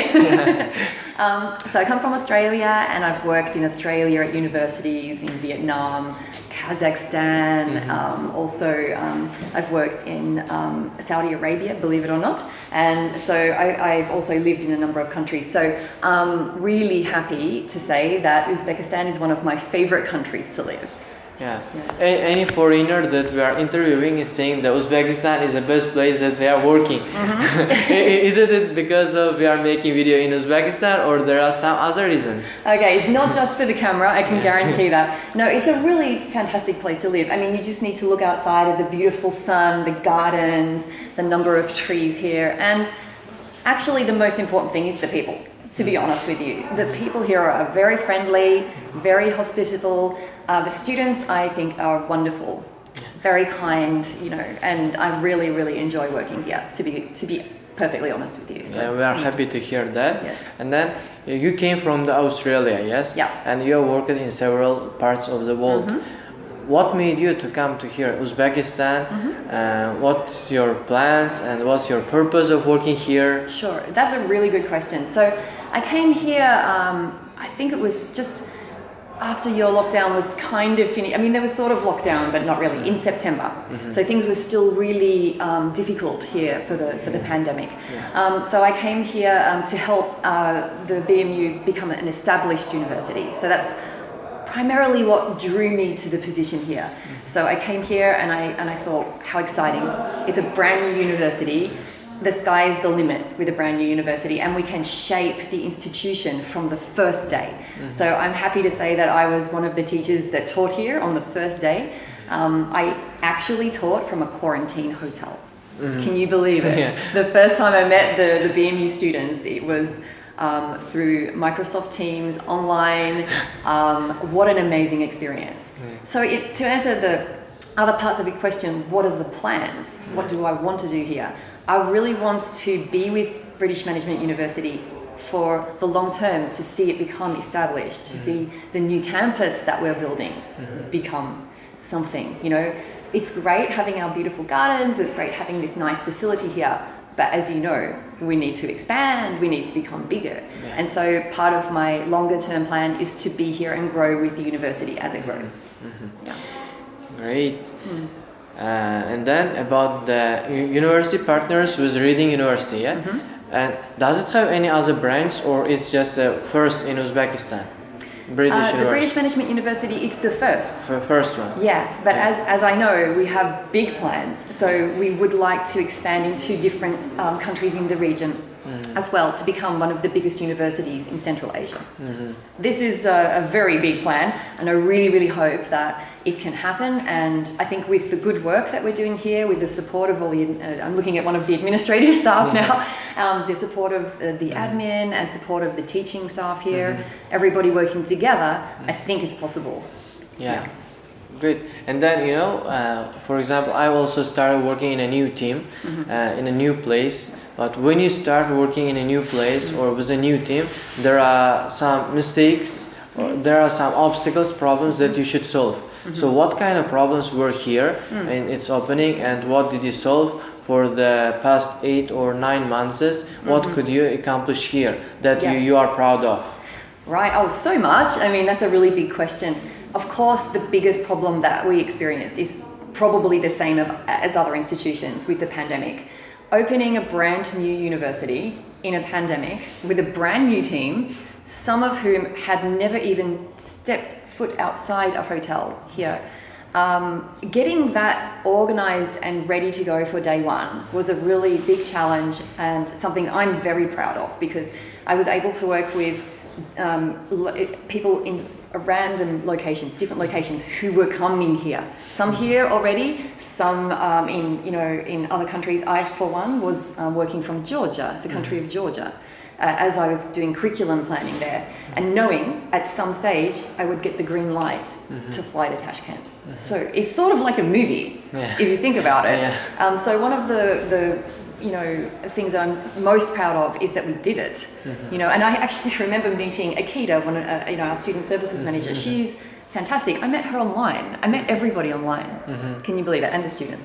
So doing that, getting it started for day one, and getting through the first semester was a point of pride for the entire team, because we got to know each other remotely, if you will. But then the next challenge was coming face to face. And the changes that go along with that are really immense. As you can imagine, we're all used to working from home, we're all used to doing everything online, and we got really good at that. And then we had to change everything we did. Luckily though, we were all looking forward to going online and meeting the students. So in that way, it made the transition a lot easier. The problems we faced with that have been small compared to initially starting up. To be honest with you, there's nothing I can really report that's gone wrong. It's actually gone very smoothly, to my surprise, because for a startup university in its first year, you would expect more problems. But we've done a very good job, and I think that's because of the team we have. I've asked this question from other members of the university, but I found it good to ask from you also.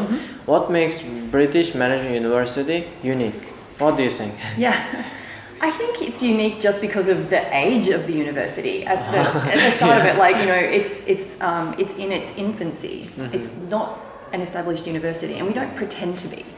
The great thing is, because we're so new, we can be innovative, we can do new things, and we can not only do it in a new way, but we can do it with a lot of experience behind us. Every one of us here have done many years in a multitude of countries overseas. So what we're able to do here is shape, like I said, repeating myself, but shaping the university in the mold that we want. Like, we can say, okay, we want a positive work culture. We want the students to have the say. We can establish innovative clubs and programs for the students. So what, further to that, what makes us more unique is we have a lot of expertise with academic English, and I'm pointing to this book because this is the textbook we've chosen, which is also the same one, incidentally, as Reading University uses. And that was, funnily enough, a choice we made without knowing that. So it looks like Reading University and we are on exactly the same page. Now, when it comes to having a comparison to the other universities here, they all do a great job. It's not like, any one university is that much better than another. It's just that we are doing things differently here than other universities, which is fine. And that's what makes the hallmark of each university, the way they approach things.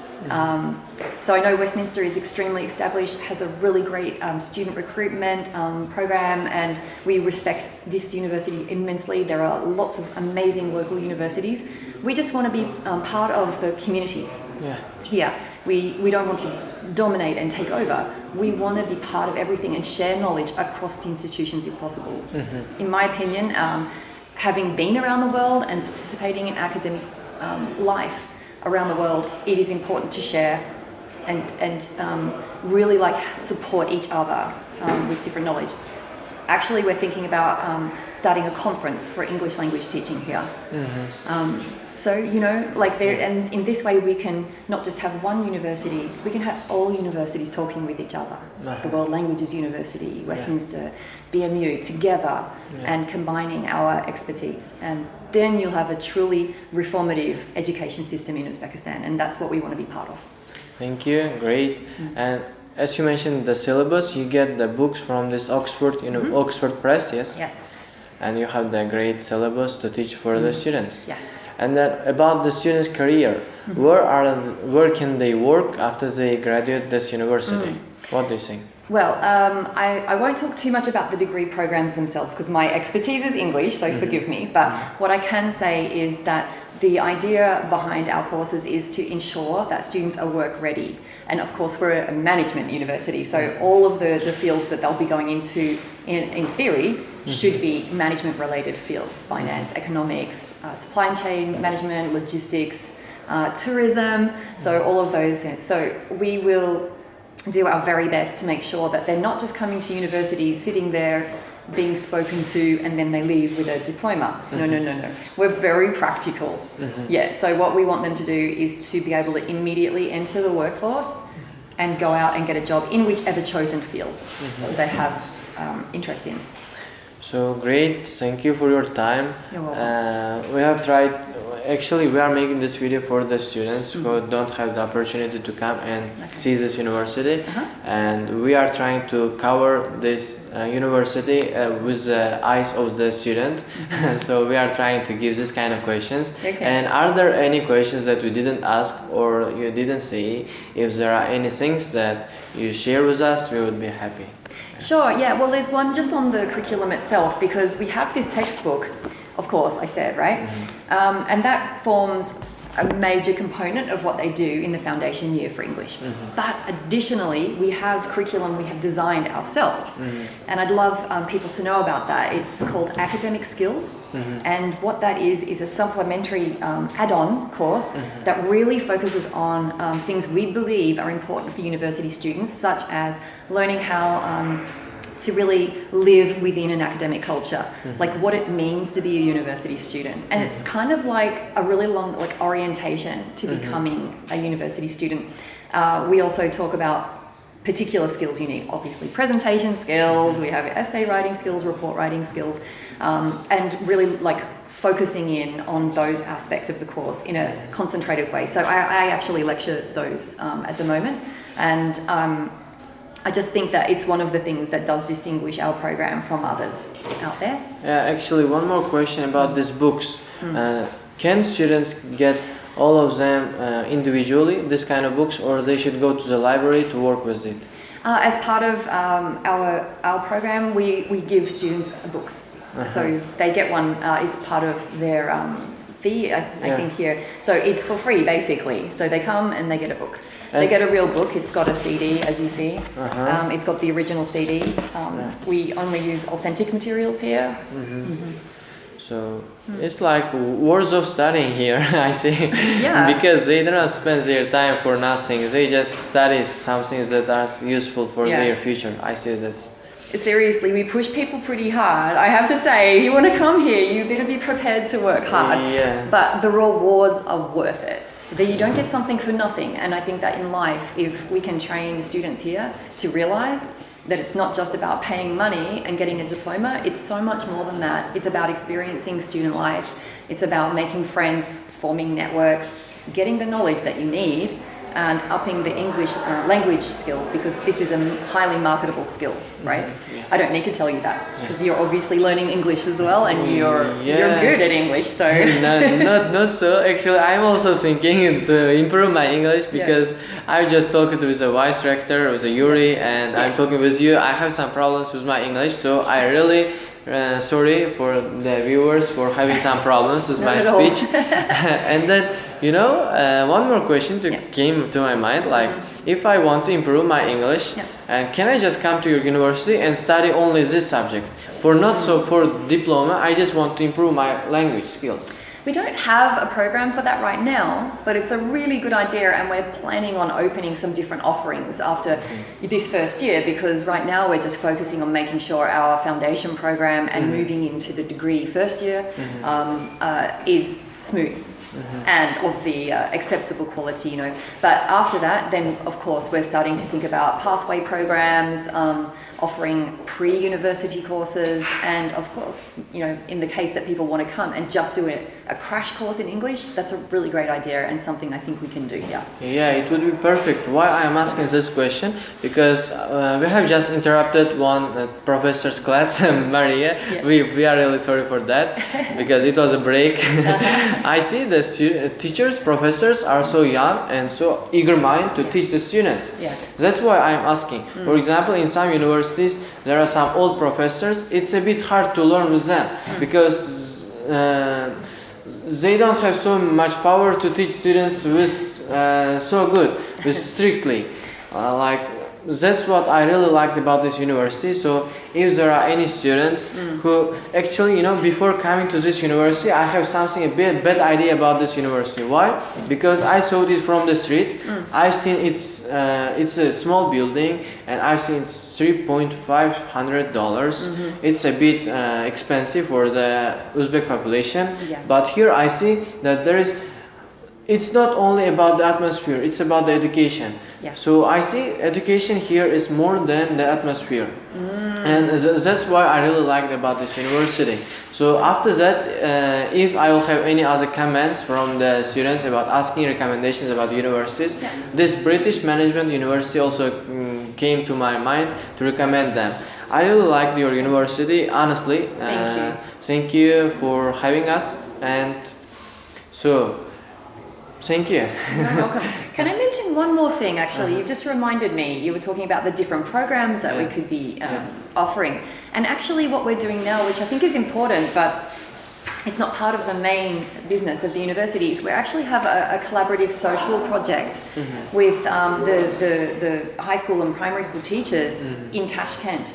And what we're doing is we've taken 30 teachers in, and we're helping them improve their language skills.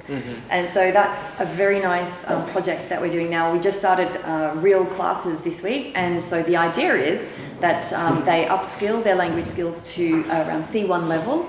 And so it's part of just how we want to contribute also to the rest of the community and give what we have to others as well, so we can help. You are helping to the professors, Uzbek professors, yes? Yeah. I think it's also one of the main purposes of having this kind of foreign international universities, because while you are here, we should use you effectively, like learning from you, yes, and you are learning from us, and we should learn from you because you have very good experience in this English, and that's very good. Thank you. It was very nice to meet you. Your name is Catherine. Catherine. I'm sorry. No, you're welcome. Because it's a bit difficult to remember the foreign names for me. And it's just as difficult for me to remember the Uzbek names. Mine is Otabek, and we came from the Registon Learning Center, and this video is special for the students of this Uzbekistan. And actually, we mostly make the videos in Uzbek language. That's why I have some problems in my English speech. Not at all. You're doing a great job. Please don't worry. Yeah, thank you. And we are making these videos in order to share with the other students, other young people of this Uzbek generation. Right. Thank you very much, Miss Catherine. It was very, very interesting to talk with you. Thank and you. Actually, Likewise. my motivations also developed after talking with you to study, to develop my English skills. Well, good luck with that, and thank you so much for meeting with me, Rahmat. Thank you. You are welcome. Sağ olun.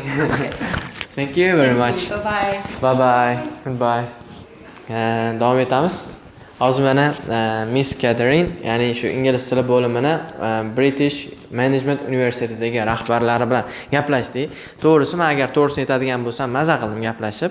Kelinglar endi davom etamiz. Keyingisi, menimcha bizning manzilimiz sizlarga stoloviylarni va o'quvchilar muhitini va kutubxonalarni ko'rsatishga harakat qilamiz. Davom etamiz. Thank you. Bye bye.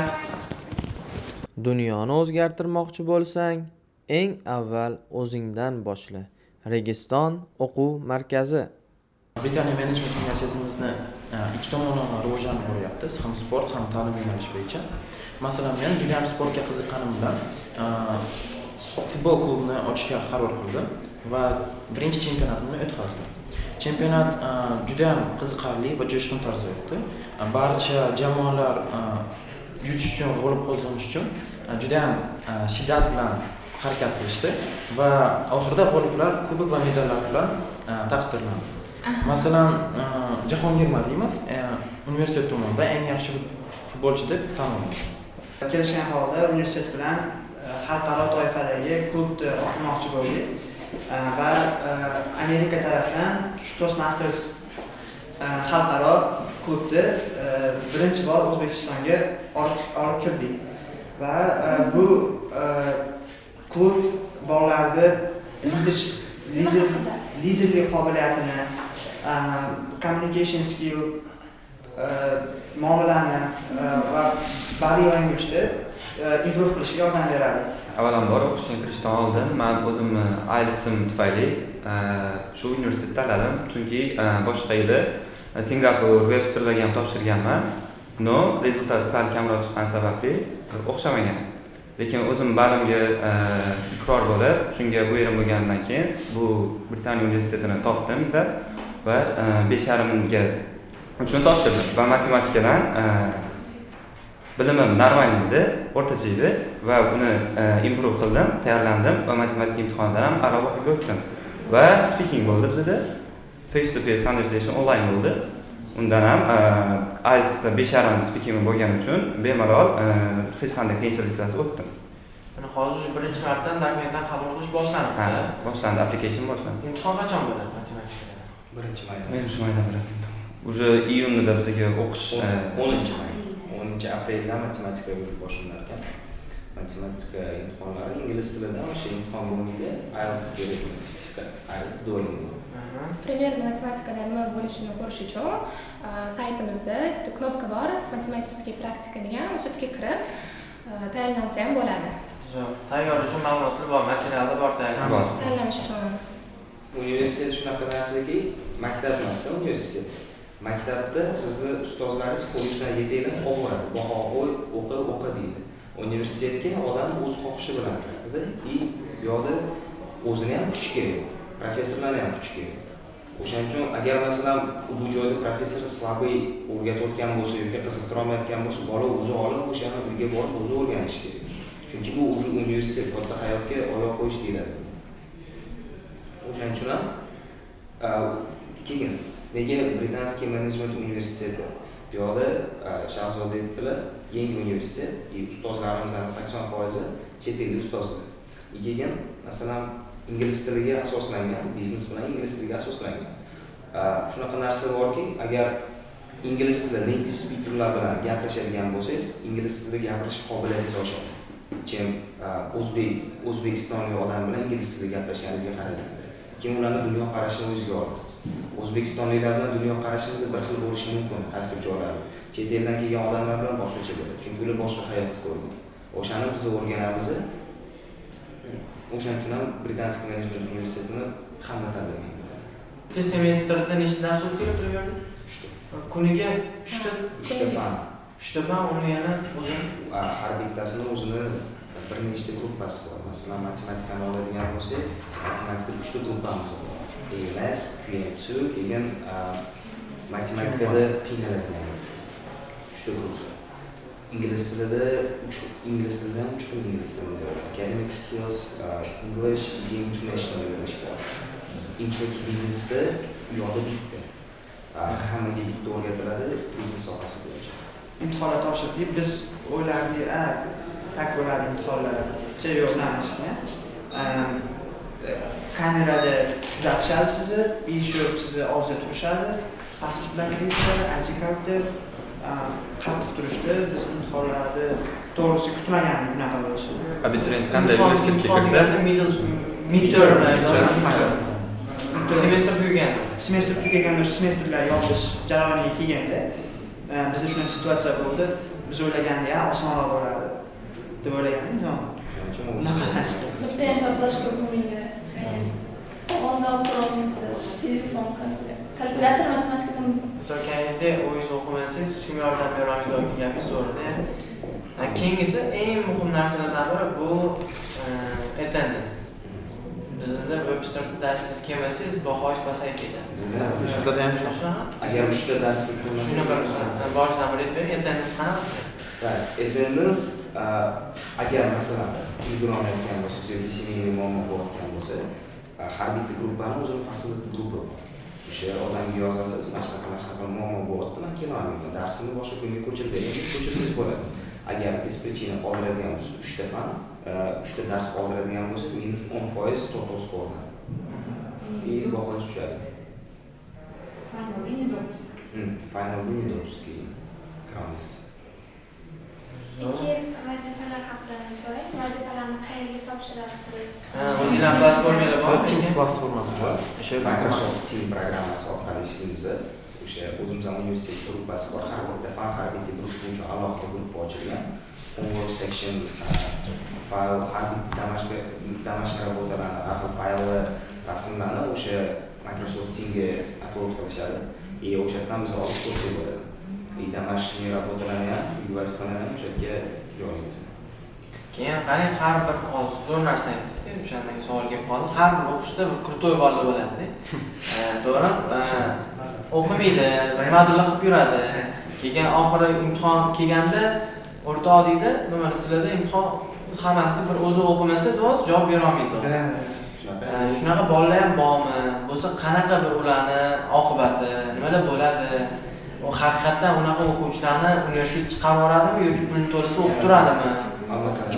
Любой universitetda unaqa bolalar bor. Любой universitetda xolismi qolamiz. Bizda imtihonlar shunaqa tuzilganki, hech kimdan ko'chira olmaysiz, hech narsangiz bilan kirib keta olmaysiz. Masalan, imtihongacha ular mazza qilib darsga kirmasdan yurishi mumkin. Lekin imtihon kelgan paytda hatto qiynalishadi. Keyin fail bo'lsa, bo'ldi, o'sha pul to'lab o'qiyveradi degan narsa yo'q. Boshqatdan summer schoolda o'qishi kerak bo'ladi. Summer school 3 million pul to'laydi. Pul to'lab qaytib topshirish tarafdan bu yana minus bo'ladi ularga. O'shaning uchun universitetga kirgandan keyin o'qish kerak. Shuning uchun ham o'qimaslikka iloji yo'q edi. Mana o'zbeklar yo'l topadi-yu, ko'chirish shunaqa yo'llar bormi sizlarda yo'qmi? Iloji qilib ko'rdik, harakat qildik, to'g'risi. Ko'rdik. Javob olmasin. O'zim harakat ko'rdim, ko'chirishga, ikkita savollarni ko'chirdim imtihon payti. Lekin bir kundan keyin chaqirishdi. To'g'ri aytibsan deyishdi, lekin buni yechilishi qanday deb so'rashdi. Lekin men misolda yechilishini yozmaganman. Bilmaganman, ko'chirganman. Shuning uchun yana qaytadan ekzamen topshirdim. Shunaqa narsa. Yana bitta situatsiya bo'ldi. Imtihonga kirdim. Kirsan keyin telefon qolib ketib qolgan cho'ntagimda. Bermaganman. Tekshiryapti-da, ID karta, pasport turibdi. Keyin qaramay qolishganda sizlar telefonimni chiqardim-da, telefonimni chiqarib qog'ozga qo'ydim. Qo'yib, nima qilsam keyin pastdan rachada gapirishdi. Anamda telefon bor ekan deyishdi. Shuni ko'rdi ustoz, sekin qog'ozda o'sha qog'oz bo'lmasa ko'p turibdi. O'sha qog'ozni ko'tardi. O'sha qog'ozni ko'tarib telefon turibdi. Keyin raport keldi. Fon usage bo'ldi. Lekin telefon ishlatmadim. Shuni oldim-da, shuni telefonimga qo'ydim. Anaqa ustiga yopib qo'ydim. Bo'lsa imtihonni olib aytamiz. All the phones should guarantee to stable, muhimmat ishlatish. Report yozadi. Har bitta noto'g'ri ish qilinganligi incident report yozamiz. Endi natijasini ko'radilar, baholar chiqadi. Qiziqarli ham bo'ldi imtihon. Endi birinchi marta rahbariyatdan ham aytilgan bu rating sistemasi bo'yicha incident report yozilsa, скорее всего, 0 qo'yiladi. Если занес телефон, если использовал nose и так далее. Bu даже bizani emas, bu tepadan, именно partnyorimiz normativa bo'yicha. 3 million yig'ib qo'yavering o'sha. Bu midterm bo'ldi. Oraliq bo'ldi. Bu final, yilib tugagan. Endi надеюсь, они сделают. Overall balliga tasdiqladi. Bu foizdan men har bitta imtihon kelsa bir hafta o'tirib tayyorlanamiz, qattiq tayyorlanamiz. Misol uchun matematikaga 2 kun ajratdik. 2 kun hamma temalarni ko'rib chiqdik. Boshidan o'sha oxirigacha hamma o'tirgan temalarni tushundik. Shuni mana qilib, endi baribir aqli bo'yicha samliniya bo'ladi-da. Oxir ketadi, anaqa qilasiz, lekin kameralar anaqa qilmaydi deb o'ylardim, lekin no. Amalga joyida. Ana endi ishonchingiz komil. Qaytib buni qilmaymiz. Qaytib hamma yo'q, chestna bo'ladi. Yaqin orada studentlarimiz uchun syurpriz tayyorlanadi. Yaqin orada BMU degan kafe, bu yangi ochilgan, Severda joylashgan, lekin ular bizani universitetimiz bilan partneriyada ishlaydi. Ochiladi universitetimiz ichida. Binbering nomi. O'zi ham Minxaga borganda safiy ochib qo'yishdi ichida. Sizda Binbering bo'ladi. Narxlarni studentlarimiz uchun kelishtirib, pasaytirib berishadi. Dunyoni o'zgartirmoqchi bo'lsang, eng avval o'zingdan boshla. Registon o'quv markazi. Mana hozir Britaniya Menejment Universitetiga stolovisiga keldik. 3-qavatda joylashgan ekan.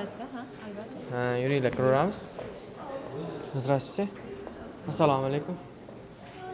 Mana bu kafe qilib qo'yilgan ekan bu yerda bir kichkina o'sha har xil buruchka. Ovqatlar ham bormi bu yerda? Ovqatlar hali yo'q. Aytganimdek, Binberi kafesi ochiladi. O'sha yerda уже ovqatlar, lёгкий sup va shunaqa narsalar уже bo'ladi yaqin orada. Stoloviya ham ancha bir katta joy ekan. Keyin zo'r joy. Ajoyib. Va narxlari qanaqa bu buruchka, somsalar? Narxlari 3-4-5 ming. Studentlarga уже norma qilib. Yaxshi. Assalomu alaykum, xormanglar. Bir ikkita savol so'rasak qarshi emasmisizlar? Yaxshimisizlar? Charchamayapsizlar? Bu universitetda birinchi kursdilar, to'g'rimi? Ha, birinchi kursimiz. O'zingizga yoqadimi? Qolganini tavsiya qilasizlar? Ha, yoqadi, tavsiya qilamiz. Yoqmaganda o'qimasdik. Nimasi bir sizga bu universitet bir boshqalardan farqlantirib turadi? Bu universitet farqimi? Bu universitet farqi domlalarda bo'lsa kerak, ustozlarda. Chunki boshqa universitetga qaraganda bizning domlalarimizni уже bilimida farq bor deb o'ylayman. Chunki o'zimning ham ko'p tanishlarim bor boshqa institutda. Biz o'tgan narsani ancha-muncha institut o'tishmaydi. Qoyil, demak, qarang, bu yerda haqiqatan bir bilimga katta e'tibor qaratilgan, to'g'rimi? Shu aytayotganingizga bir berilayotgan bilimlar, ustozlar zo'r. Keyin stoloviylarsiz, sport zallarsiz qiyin emasmi o'qish? Yo'q, endi sport zallarsiz xudo xolasa etish bo'yicha yangi kompleks qurilyapti deyishyapti. Xudo xolasa o'tda bo'ladi degan niyatdamiz. Unchalik qiynalayotgan joyimiz yo'q-ku, lekin bo'lsa yo'q demaymiz albatta. Yaxshi, zo'r. Yani rejalaringiz qanaqa? Bu o'qishni davom ettirmoqchimisiz? Ha, xudo xolasa davom ettiramiz. Birinchi foundation bitirgandan keyin, endi o'zimizning specialistni tanlagandan keyin u yog'iga усиленный подготовка bo'lib, bu yog'i yaxshi bo'ladi degan niyatdamiz. Zo'r. Kontraktlarni to'lashga qiynalmaysizmi? Yo'q, kontraktga to'lashga qiynalmaymiz, xudoga shukr. To'layapmiz. Keyin bu yerda stipendiyalar ham beriladi deyishdi. Ha, stipendiya beriladi deyishdi. Bu yerda endi bilimga qarab, endi kim yaxshiroq o'qiyotgan beriladi. Olganlar bor? Olganlar bor, tanishlar bor, olinyapti. Sizlar grantlarga ham boringlarda hech kim? Yo'q, yo'q, yo'q. O'sha guruhdan bolalar bilamiz, olishgan 1,5 1 milliongacha grant. U stipendiya. Stipendiya. Grant olishgan, ular oilaviy sharoitda og'ir bo'lgan bolalarga berishgan. O'zbekiston tomonidan qiziga muhtoj bo'lganlarga beriladi. To'liq yoki 50% grant. Qoyil, zo'r. Yana nimadir bormi bir yangi topshirmoqchi, kirmoqchi bo'lgan o'quvchilarga tavsiya qilasizlarmi? Nimalar deb qolasizlar? Nimani yaxshiroq o'qishdan ko'proq? Biz o'sha Registon o'quv markazidan keldik. Ingliz tilini o'rganish hozirgi kunda qanchalik muhim? Abituriyentlar biologiya, fizika, kimiyani o'rganib yurishibdi. U fanlar o'qish qanchalik muhim? Men bunga keladigan bo'lsak, ingliz tiliga uporistoni kattaroq qilish kerak, chunki ingliz tili o'zi mirovoy язык sanaladi o'zi Xitoy tilidan keyin turgani uchun. Endi ingliz tilini masalan upor ingliz tiliga berilsa, chunki bu domlalar ham hamma ingliz tilida darsda o'tilgani uchun til bilmasa sal qiynaladi odam. O'shaning uchun til bilgan yaxshi deb o'ylayman. Til bilsa, o'rganish ham yengil, informatsiyalarni olish ham oson bo'ladi-da. Zo'r. Yangi topshirmoqchi bo'lgan abituriyentlarga fikrlaringiz, tavsiyalaringiz, maslahatlaringiz? Topshirmoqchi bo'lgan abituriyentlarga shu ingliz tili va matematikaga upor berish kerak, chunki bu o'zi institut nomidan bilinib turibdi. Britaniya Menejment Universiteti bo'lgani uchun menejmentga qaratilgan, matematika, angliyskiga upor o'shanga. Matematika qiyin emasmi? Bo'ladi.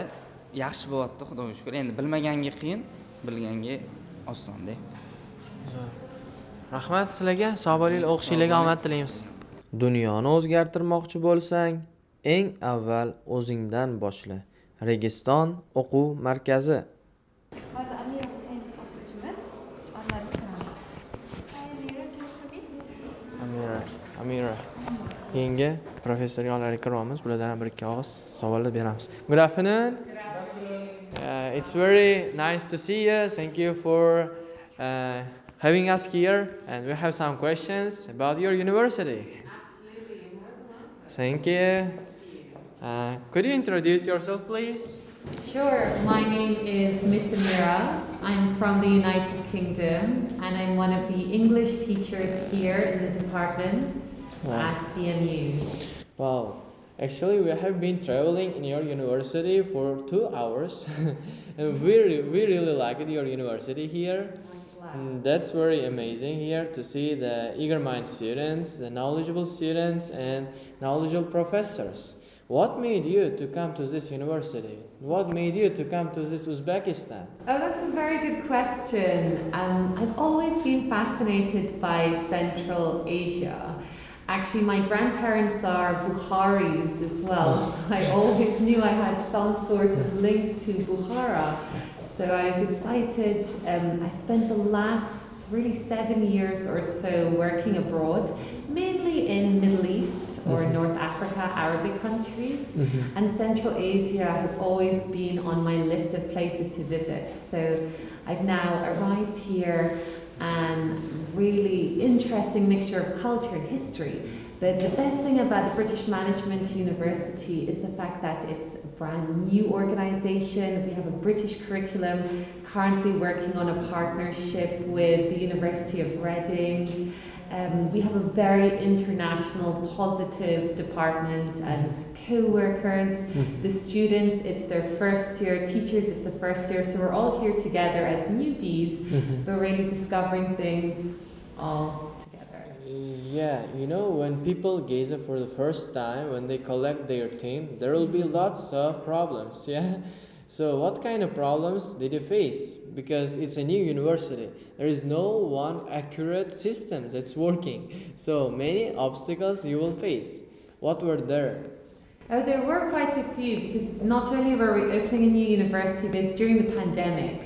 So initially just having to use Microsoft Teams, the online platform, it was the first time for me, many teachers, and for all the students. We had to train them, we had to organize them into subgroups when they're doing classes and presentations, how do you assess their body language and speaking skills. So assessments were difficult. As well as that, just trying to adapt to every student's level. Students already are divided into different classes based on ability, but within one class you'll have some who prefer to learn more visually and others who are kinesthetic learners and others who are audio. So as a teacher, you really have to be adaptable. And I know for some they have different languages, so Russian and Uzbek, and occasionally they'll naturally want to speak to me or each other in that language. So just making sure that English is the main command to use. I thought like 5.5 from the IELTS. It's a bit low band, yes? So, and some people think if the universities hire the students who get only 5.5, they just go to the opinion like university's purpose is to make money, not to educate good people. So what's your opinion about it? Is it good to accept to the university the students who got 5.5, or it should be higher to the 6 or 7 so that the students level in the university will be more higher? 5.5 is the minimum requirement, so you're right, that's what they should have at least. But we have many students here who do have 6.5, who have 7, and even 7.5, so it's a great variety. With those students who are on the lower end of the scale, we really want to see it as an opportunity for them to progress. So we don't want to punish those whose ability is not good. Instead, we have different levels. For example, I'm teaching B1, we have B2, C1, it goes up. And we try and customize the learning material. So from the outside, it may look as though it's not so high, but trust me, some of the students in my class, 5.5, we are teaching them from the Oxford EAP book. They have demonstrated their ability to deliver data presentations. They're writing big discursive essays. The next main project is doing a research proposal. So it comes to show that despite having 5.5, still with the right motivation, with the right learning materials, the students are really understanding the concept and they're able to then communicate.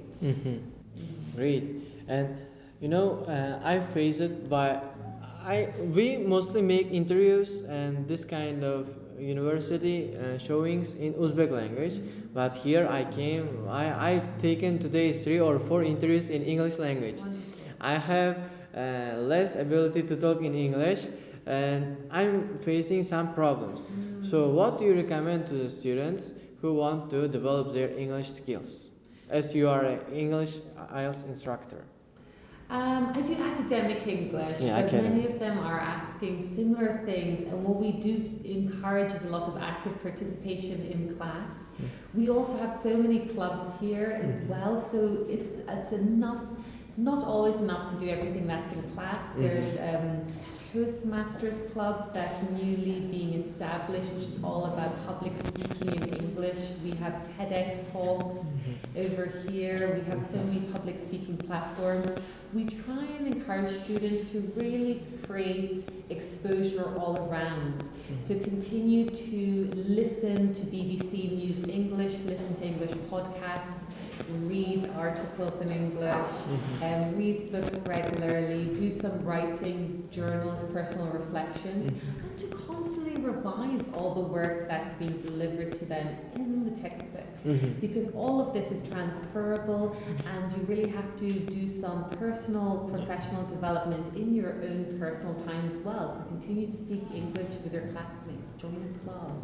Everything is in practice. Practice makes perfect. Practice makes perfect. So, thank you, Amira. And then next question is like about studying abroad. What do you think?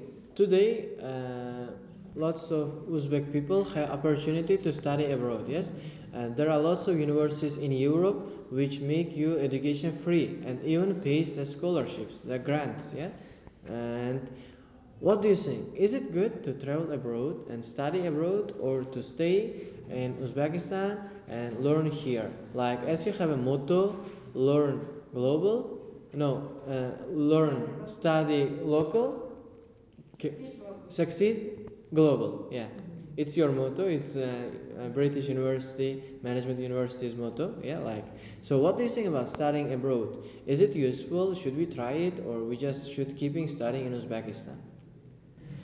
Well, I think for any student, really getting as much international exposure is invaluable. So whether it's with international expat friends, whether it's a British curriculum, whether it's going on holiday to Turkey, or whether it's doing an internship abroad, of course, as much international exposure we have, the more we realize our one world is just so diverse. So the great thing about BMU is that even though you're right, it's Uzbekistan based, the curriculum is delivered British style. The teaching styles come from a variety of backgrounds, from Australia, America, you may have already met. And we do try and encourage some future possibilities. So many students, we're aiming in the future they can then go forward and perhaps do a postgraduate or further study in the UK. There are placement opportunities they're currently working on. Everything depends on the student's own motivation, their long-term vision and strategies. Of course, if they want to go abroad, we encourage that, but we're building some of the foundations here. This is our first year. We've learned so much from the students as they are learning from us, and I think there's so much scope and opportunity to continue to develop over here. Great. Thank you very much. And then another question it's like your opinion, your advice for the upcoming students who just want to apply to university and never mind where they want to choose. Your just like advice for them. What do you recommend to the new young generation of Uzbekistan? Well, I think this is a very exciting time for Uzbekistan. We've seen so much happen in the last 5 years. Trade agreements are relaxing, international people are coming, international universities are being expanded. So I think it's never been a better time to be born in Uzbekistan.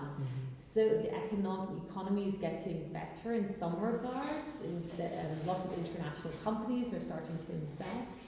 So it's really a good time for young people to look at where they can see themselves. Be very selective of what you want to study, and do your research when it comes to institutes. International universities have many benefits, and there are many in the city. Have a look at what are the benefits of each. See if you can visit during an open day. I know BMU have an open day on the 10th of April, I believe. Try and do as much preparation beforehand. IELTS is very important and it's usually a requirement to enter any university. So start practicing. So many online resources we have. Do the IELTS, find your vision, choose an international university, do some research, follow them all on social media, and try and talk to someone who's had a real life experience in the university. Our students Like are you, always yeah. happy. Our students are wonderful. They're really proactive and they like meeting people and they're super helpful even with visitors. Yeah, actually, I had other opinion about your university, but after talking with your proactive students, my opinion about your university just changed, honestly. So happy to hear that. Yeah. Don't you have any other questions? If no, thank you very much, dear Amira, for your time, for your consideration for our video. And our own purpose is to make useful content, Uzbek content for the YouTube. We came from the Registon Learning Center. Yeah, and there we have more than 4,000 students who are learning different subjects and even English. And we are trying to make different useful videos about this kind of different universities. And it's your big part for being in this interview. Thank you very much. Well, thank you for really informing students. I think nowadays they're very curious to find out about different universities and you're showing something extremely transparent. So thank you. Thank you too. Actually, I really like it, their behavior, their mood, the professors' mood here. Even they came from their developed countries like United Kingdom. They are here in developing country Uzbekistan. They are happy to be here because they can earn much money in their own country. But there is a question: why did they came here? I think the main purpose is to educate young generation. Yes. So we are happy for that. Thank you very much. We invite you to our learning center also. You are always welcome. It would be a pleasure to visit. Yeah, thank you very much. Have a perfect day. Bye bye. Ana hozir BMU British Menejment Universitetiga ingliz tili bo'yicha mutaxassis professor Amira opa bilan gaplashib oldik. Ana endi sayrimizni davom ettiramiz. Oxirgi joyimiz qoldi. Birinchi etajda tushamiz. Keling. Ana hozir syomkamiz ham 2 soatdan oshib beri davom etyapti. Biz sizlarga imkon qadar harakat qilamiz, faqat shu muhim bo'lgan joylarni qoldirishni. Dunyoni o'zgartirmoqchi bo'lsang, eng avval o'zingdan boshla. Registon o'quv markazi. Assalomu alaykum. Qanday charchamaysizmi? Charchamadinglarmi? Rahmat. O'zingiz yaxshimisiz? Yo'q, mazza qildik. Taassurotlar qanaqa bo'ldi Men universitetimiz haqida? Mana hozir kameraga ham aytib qo'yamiz buni. To'g'risi, men O'tkir aka bu universitet haqida yaxshi fikrga emas edim. Yaxshi bilimlarim yo'q edi bu universitet haqida. Chunki tashqaridan ko'ramizda, biz hozir ko'p talabalar binoga qarab turib baho olayotganmiz universitetda. Ya'ni mana ko'pchilik, men onam bilan ham shunaqada, Webster kirgan, Westminster kirganman-da. Westminster tanla binolar zo'r-ku deganlar-da. Men Websterdan shu BMU'ga o'xshab yangi ochilganligi uchun Websterni tanlagan edim. Hozir ham tashqarida binolar kichkina bo'lishiga qaramasdan, ichi juda ham ko'rkam, fayzli, chiroyli joy ekan. Sababi birinchisi ustozlar. To'g'risi, ustozlar haqida men qoyil qoldim. Yosh, energiyaga to'la, bilimli, tajribali insonlarni olib kelgan ekansizlar. Shu bilimga katta e'tibor berib, yaxshi bolalarni yetishtirib, o'rgatib chiqarayotganingizdan biz juda ham xursandmiz. Registon o'quv markazi ham o'zi ozgincha bo'lsa ham shu bilimga O'zbekistonga ozgincha bir hissasini qo'shishga har doim xursand. Sizlardagi bir manzil, makonlarni ko'rsak ham biz har doim xursand bo'lamiz. Xursand bo'ldik O'tkir aka. Fikrlarimiz menimcha hammada ijobiy, yaxshi. Xursand bo'ldik. Avvalambor rahmat. Yana bir bor aytib o'taman. Bizning universitetimiz nafaqat sizlar hamma uchun ochiq. O'sha dushanbadan jumagacha ertalab 9 dan kechqurungi 6 gacha butun kollektivimiz bilan biz mana shu abituriyentlarni ota-onalarini qabul qilishga tayyor. Rahmat tashriflaring uchun. Endi kelganingizga ham katta rahmat. Mana shunaqa bir arzimagan bir sovg'amiz bor edi. Rahmat. Va mana shuni aytgancha, bizda ham O'tkir aka sovg'amiz bor edi. Faqat bizda bilasiz-ku, hozir texnika rivojlanib ketgan, biz ham onlayn o'tkazib qo'yganmiz. Avaz akamlar bilan kecha maslahatlashganda, biz ham mana shu hozir ko'rayotgan o'quvchilar, yoshlar, ota-onalar kim bo'lishidan qat'iy nazar Registon o'quv markazi ham 1 million pul ajratgan. Ya'ni o'sha Registon o'quv markazida o'qiyman degan yoshlarga agar siz bir nimadir eting, izohni etamiz. Biz yaqinda Inha universitetiga ham borgan edik. Muzaffar aka ham o'zlarini o'sha Inha universiteti rektori bir kitoblarni sovg'a qildilar. Kimga? Izohda eng kreativ savol qoldirgan insonga. Hozir biz ham mana shunaqa bir shart qilamiz. Izohlarda kim bo'lishidan qat'iy nazar siz kimligingizga qaraymiz, ota-onamisiz, o'quvchimisiz yoki shu Business Management University'ni, British Management University'ning talabasimisiz, kim bo'lishidan qat'iy nazar izohlarda fikringizni qoldirsangiz bo'ladi. Shu eng kreativ savolga biz Avaz akamlardan mana shu bir sovg'ani topshiramiz. O'sha Registon o'quv markazi nomidan Lyuboy xohlagan Toshkentda Registon o'quv markazi 8 ta filiali bo'ladigan bo'lsa, Lyuboy filialiga borib o'sha 1 million voucher ishlatsa bo'ladi. Shunaqa. Sizga ham rahmat O'tkir aka, vaqtingizga, bizdan shunaqangi bir chiroyli qilib kutib olganingizga va kecha shu Sherzod akalar bilan aloqaga chiqayotgandik. Sherzod akani mana bugun chiroyli qilib ko'rsatib berdinglar. Aqida opa, sizga ham kattakon rahmat. Bir chiroyli qilib aylantirib chiqdingiz, hamma o'qituvchilarga ruxsatlar olib berdinglar. O'tkir aka, sizga ham yanada ota-onalarga muhim bo'lgan, kerak bo'lgan ma'lumotlarni berganingizdan Registon o'quv markazi butun jamoasi sizlarga tashakkurlar bildiramiz. Rahmat kattakon. Rahmat. Sizlarga ham rahmat yigitlar. Va yana O'tkir aka, shu o'zingiz tajribangiz katta, yoshingiz katta, kirmoqchi bo'lgan universitetga umuman qaysi bo'lishidan qat'iy nazar topshirmoqchi bo'lgan abituriyentlarga fikr tavsiyalaringiz. Tavsiyam mana bugungi kunda eng dolzarb masala ingliz tilini o'qish, ingliz tilida malakalarni oshirish. Bizning universitet aynan shu ingliz tiliga yuqori bilimli bo'lgan bolalarni yanada ham matematika tomonidan agar bilim saviyasi balandroq bo'lsa, bizning universitet faqat kutib olib xush kelibsiz deymiz bizning universitetimizga. Zo'r, rahmat sizlarga kattakon. Mana bizani ko'rib turibsiz, jamoada ham bu yerda ko'pchilik ishlayapti. Agar mana shu videodan хотя бы sizlar o'zingizlarga bitta qanaqadir foydali fikr olgan bo'lsanglar, tushuninglar, buni orqasida, videoning orqasida juda ham bir ko'plab bolalar ishlayapti. Mana Kamoliddin operatorimiz, Kamron operatorimiz, Shahnoz opam rasmchi, va yana ikkinchi sherigimiz bu mashhura kelgan. Mana shu agar videodan qanaqadir bitta bo'lsa ham o'zingizlarga foydali fikr olgan bo'lsanglar, men bunaqa fikrni infaktor bilasizlar. U yerda Hasan aka, Husan akaning shogirdligi bo'lganman, shu 2 yildan ziyod vaqt.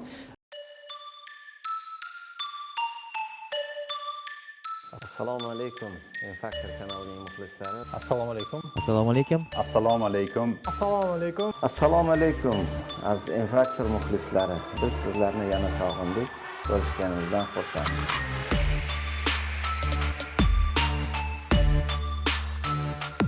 Joyimizda turibmiz, demak orqaga ketyapmiz. Biz abadiy yashamaymiz-a, bir kun o'lamiz. Odam hech qachon to'xtamasligi kerak. Nevajno necha yoshda.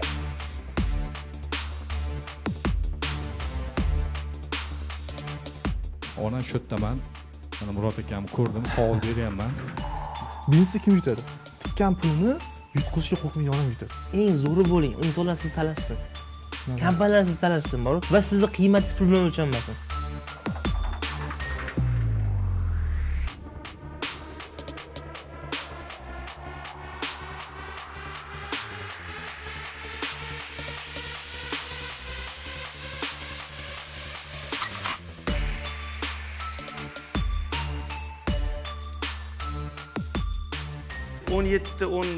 yoshliklarimda o'zimdan o'quvchilar hammasi mendan katta bo'lishdi.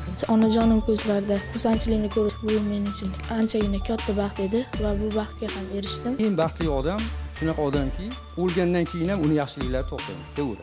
Maqsadim o'zimni va yonimdagi odamlar ketar chog'ida kulib ketishiga hissa qo'shish. Amerikada IT vazirligi bormi? Yo'q. Shuning uchun Google borda. Muzokara hamma o'ylaydi bir o'lchovli narsa. Birinchi bizanikini oldidan o'tadi, keyin konkurentdan oldin o'tadi. Kelajak boyga ketganda IT beradi. kelajak olmaydi. Joyda efirimizga yaqinlashingiz. Hammaga rahmat. Ko'rsatuvlarda ko'rishguncha xayr. Sog' bo'linglar, charchamanglar.